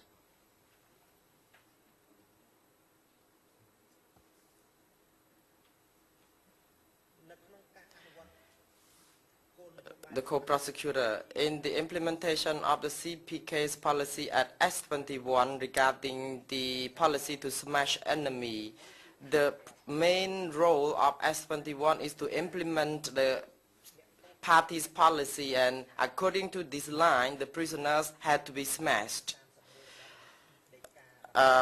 Paragraph 31 of the closing order, and that you agreed. Could you please clarify your question then, said the accused. Please repeat your question. I'm very sorry for that. Question. My question is that the prisoners who were regarded as enemies in paragraph 58, what kind of activities were classified as enemies activity? The accused, Mr. President. Thank you, Mr. Co-Prosecutor, for presenting that document and raise this question again for further clarification, which I thank you very much. The decision on the 30th of March 1976 determines clearly the framework of the authority to smash people. So those people were entitled to have the authority to make a decision who would be regarded as enemies. So anyone among the four who made the decision, then the police could not fail to arrest. The original unit could not fail to arrest them accordingly. Anyone who could let anyone escape, then they would be punished. And people who were sent to S21 had to be interrogated. I don't say that everyone had to be interrogated, but in principle, they had to be interrogated. And then we had to smash them for them. And we did not dare to release anyone, otherwise we would face the consequence. So in conclusion, the reason why people were decided to arrest people, the authority were vested with those 4 groups of people. No other people had any other authority. I'm talking about the 4 groups of people, not the 4 people. IS-21 did not have the authority to make any decision. Even the Secretary of Division had no authority. Even the Minister of Commerce had no authority. Even he was decided by these 4 group of people, then he had to be arrested. So I, at IS-21, had find it difficult to explain how we can reject such a decision. So in the decision on the 9th of October 1975, when we talked about the case of Mien here referred to Chan Chak Krai and Suo Sok Pan, Pol Pot said that we did not have to believe the enemy's testimony. We had to trust our lines and network. So they analyzed among their networks, to be clear. So they did not rely so much on the enemy's testimony or confession. So I would like to conclude that S-21 did not understand the reasons, the direct reasons for any individual person who was decided by the 4th group to arrest. So they made the decision independently from us, and they just made us implement their decision and smash.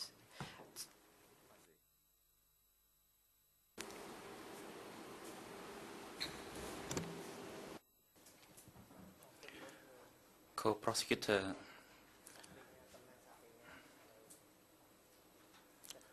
thank you for answering the question, and we can accept your response. Let me continue the next question.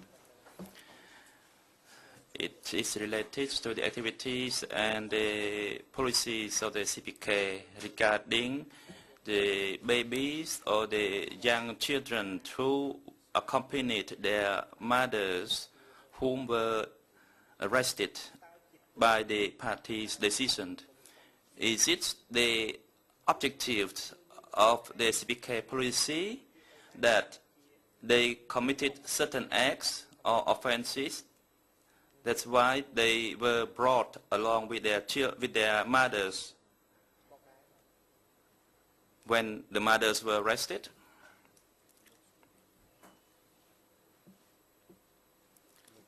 The accused, Mr. President.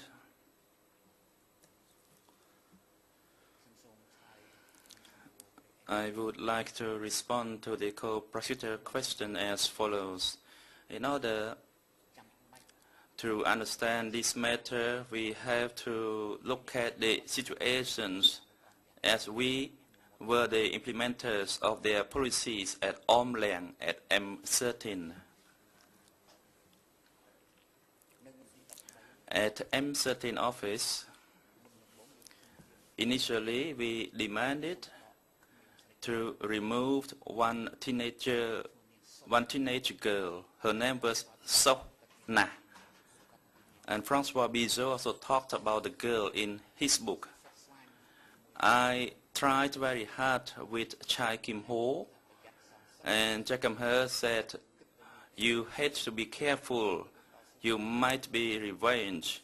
So I knew I could not convince him, so then I went to meet Brother Won, and Brother Won asked me to release.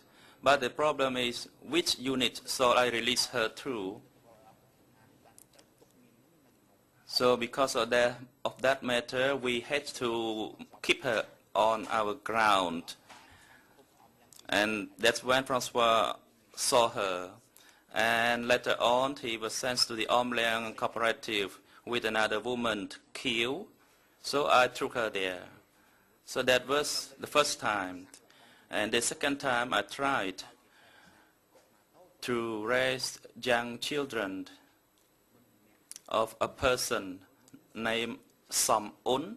I was not sure whether he was a prisoner of war or from my recollection, I was not sure. There were 3 young children, but they did not survive.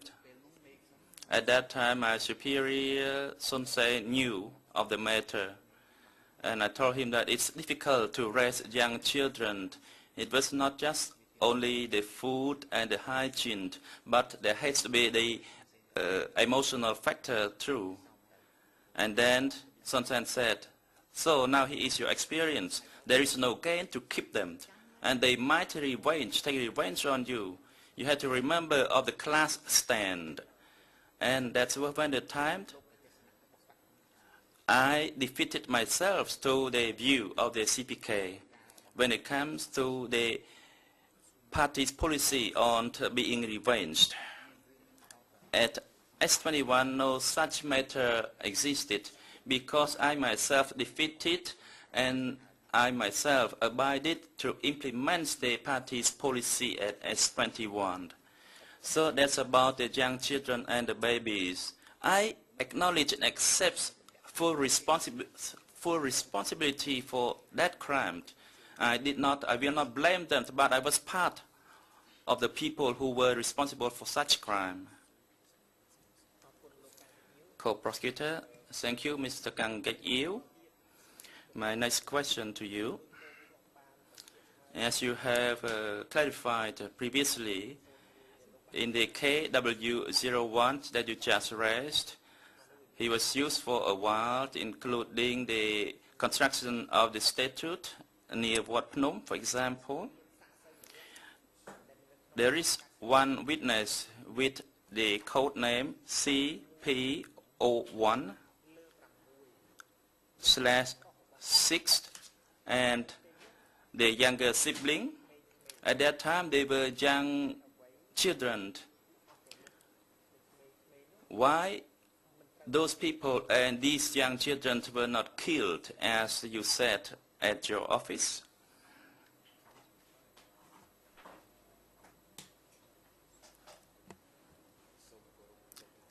Mr. President, said the accused.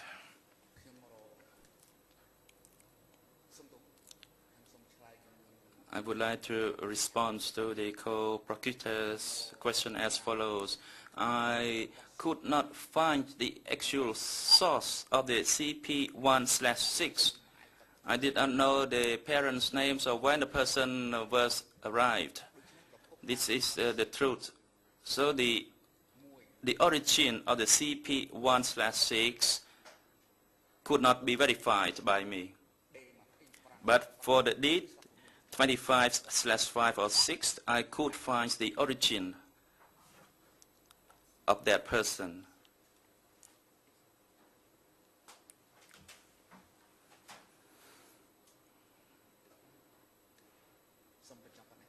This is my response to you. I could not find the origin of the CP1/6. I am not sure on this, on the background or the origin of this person. Co-prosecutor, thank you. Let me continue the question, and we can talk about this matter later on when we give you the background on the arrest of the father of the CP1/6 to you at a later stage, when we will talk about the operations of the S21. My next question to you is that for the young children, when we talk about the young children, we talk about those who are 7 years or younger. And for the baby, we talk about those who are still fed by the mother. So for those young children and the babies who were also sent to S21, were they killed at Chiang Ai or at another location nearby or within your S21 office? The accused, Mr. President, let me respond to the co-prosecutor's question. I could not grasp the details on this matter. However, generally, I knew I am criminally responsible for the killing of young and older or teenage children and babies. I mean all the minors. Through the confrontation with the witnesses, as previously done,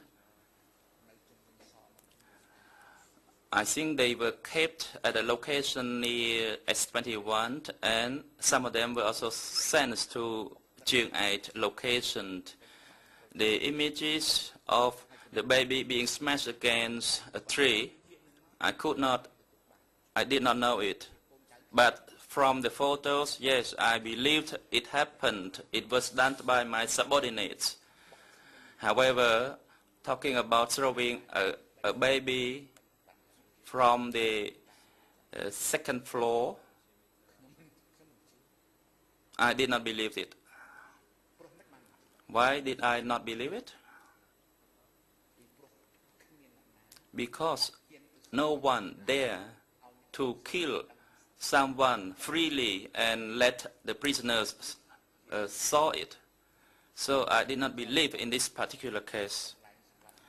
In conclusion, they were killed, yes, at Chiang 8 location and also at the S21, and the images, the horrendous images of those children being smashed against the tree, yes, they were done by my subordinates, and I myself will not blame my subordinates, but I am criminally responsible because it is under my supervision.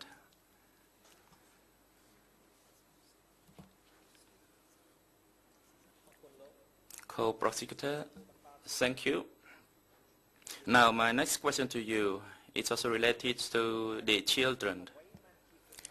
What is the reason for the children and the young children before they were smashed? They were not photographed.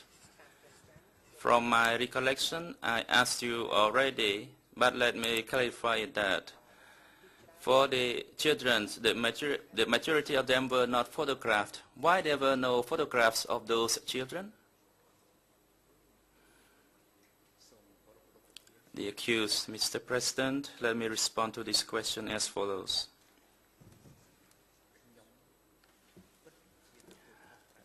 I am truly responsible for all the crimes committed at S21, but for the detailed implementation, I am far from that. I cannot tell you in details now. So talking about whether they were photographed or not, I saw some photos, yes, but probably majority of them were not photographed. So for the detailed operation was under the responsibility of my subordinates. So my main goal is not to let or to release anyone. As Ho said, if we release someone, we would be killed. So whether the prisoners were photographed or not were not my main concern. This is my response.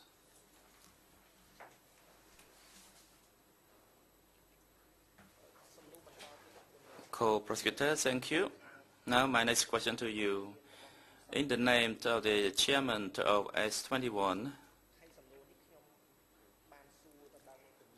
and I already put these questions to the expert when Dr. Greg Etchison testified about the arrest of the Khmer who was sent by the Thai authority through Paoipat Point. So, as the chairman of S21, did you receive those Khmer people who were sent from Thailand through Comrade Khai Pan? And later on, they were sent to S21 by a vehicle. And I just want to remind you that amongst those 26 people, one died. So, in your role as the chairman of S21, did you receive this group of people? The accused, Mr. President, Mr. Co-Prosecutor, this is about the detailed operation, and I could not grasp it. Even if I grasp it, I cannot recall it. The most important is the list. If the list belongs to S21, then I will not object, because it would happen under my authority vested to me by the party. Do you know from when the people were sent? When was the list made? The co-prosecutor, Mr. President, can I hand documents to the accused so that he can... Judge Lavergne, Mr. President, I would like to respect the rule concerning the production of documents. I do not know what this document is about, which the prosecutor is referring to, and I believe that this document should be read out here in court, or at least summarized before we discuss it. So, Mr. Prosecutor, could you please give us some clarification regarding this document?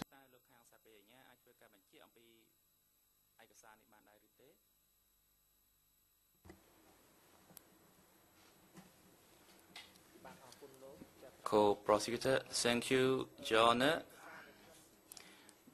The document which I received, which is a list of the prisoners with the ER number, as I said, is in our case file. And this document is attached through a letter of Amnesty International, which the French ERN 002714999 and 002711501, and the Khmer language is 000.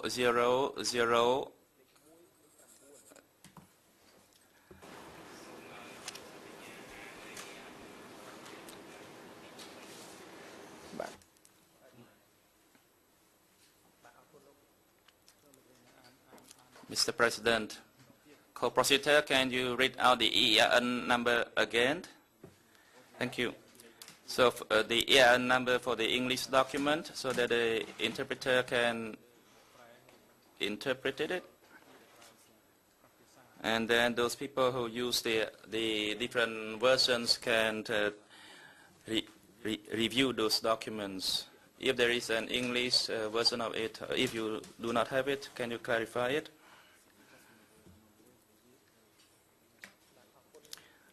Co-prosecutor, thank you, Mr. President.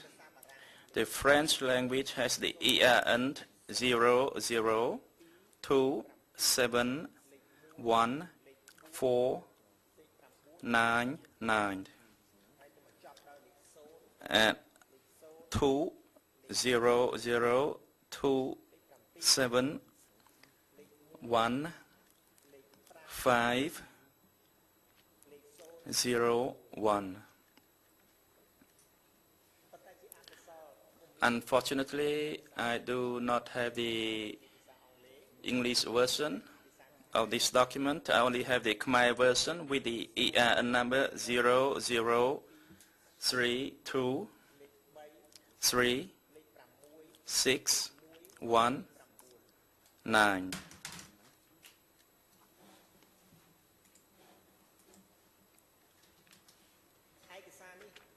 This document is the concern of the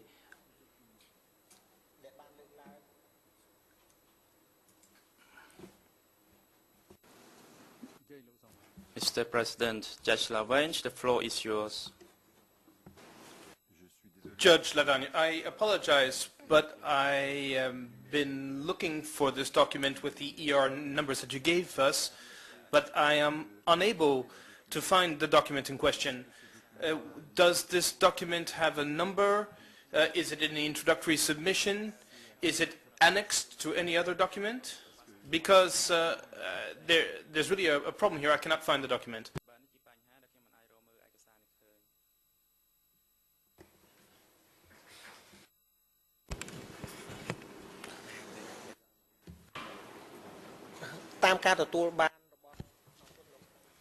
Mr. Co-Prosecutor, according to what we have received at the Co-Prosecutor's office, this document is in the Xylab system. It is the D84-2.5. I think this document may be in case file 002, but the list of names concerning the concern of the Amnesty International is related to the list of the prisoners at S21, as I just mentioned. But this document can be retrieved from Xylab.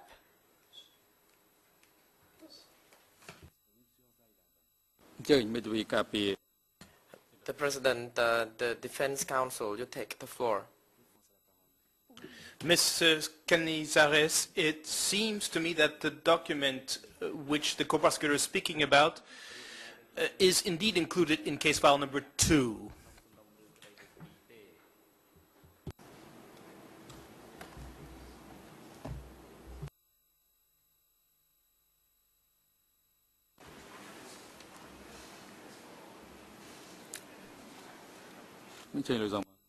The President, Judge Lavergne, you take the floor. Est-ce qu'à tout le moins Judge Lavergne, well, this prisoner list which is being referred to, does it at least correspond to a prisoner's list who were detained at S21, or this prisoner's list is it just a prisoner's list that has been annexed to the letter in question without any extra specifications on this? Is there a link between the prisoner's list and S21, and what is this link if so is the case?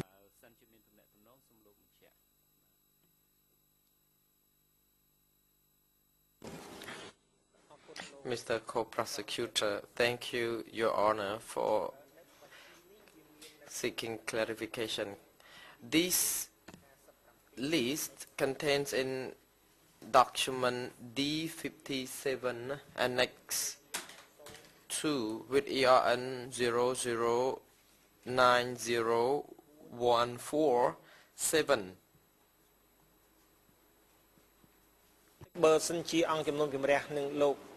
If the chamber would like to obtain this copy, the co-prosecutor office can present it on from our screen if you allow us to do so.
The President, we would like to give the floor to Judge Cartwright.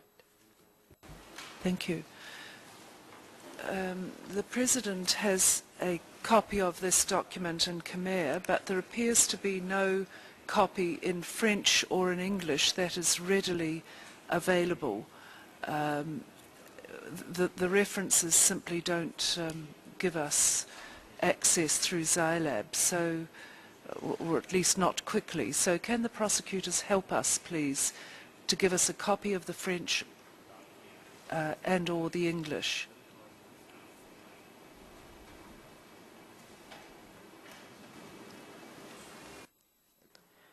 Je souhaiterais tout d'abord avoir la certitude. I am not sure that it is a document that comes from case file number 1, says Judge Lavergne.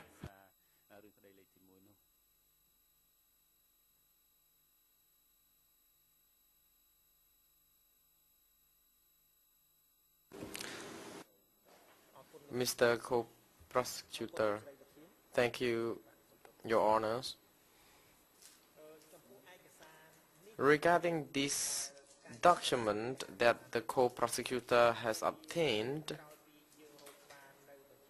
after we obtained this list, there is a translation of the document that are related to case file 002 because it links to the State Presidium, Mr. Q. Sampon, and I think in the case file 001, as I remember, there has not been such attachment of the letter sent from the Amnesty International, but it has been included in case file 001. But the letter has a connection with the list that we would like to present, and the co-prosecutor only would like to present the document in French at a later date. We are now attempting to ask the accused whether he can clarify something regarding this list, whether he has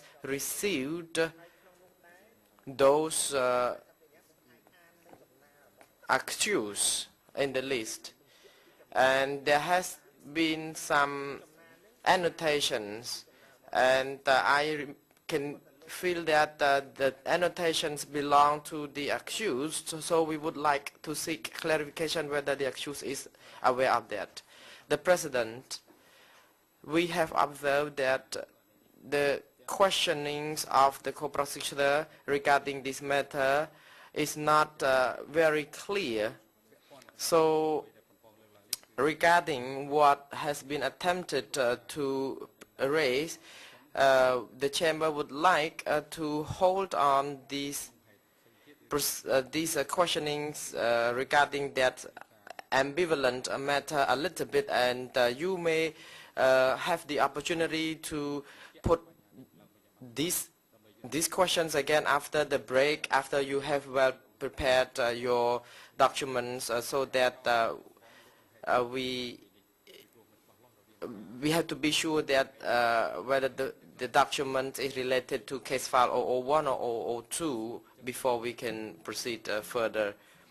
So the co-prosecutor, you could please proceed to another fact other than this ambivalent matter, and you still can revisit the matter after the break. Thank you, Mr. President, said the co-prosecutor, and thank you, Mr. Kang Kek Eo. We hope to review the questionings again as advised by the President of the trial chamber after the break, and the National Co-Prosecutor has no more questions at the moment, and I would like my colleague to be able to put questions to the accused, and thank you, the accused, also for answering my questions. The President, the Chamber would take 20 minutes adjournment, and we resume at 10 to 11.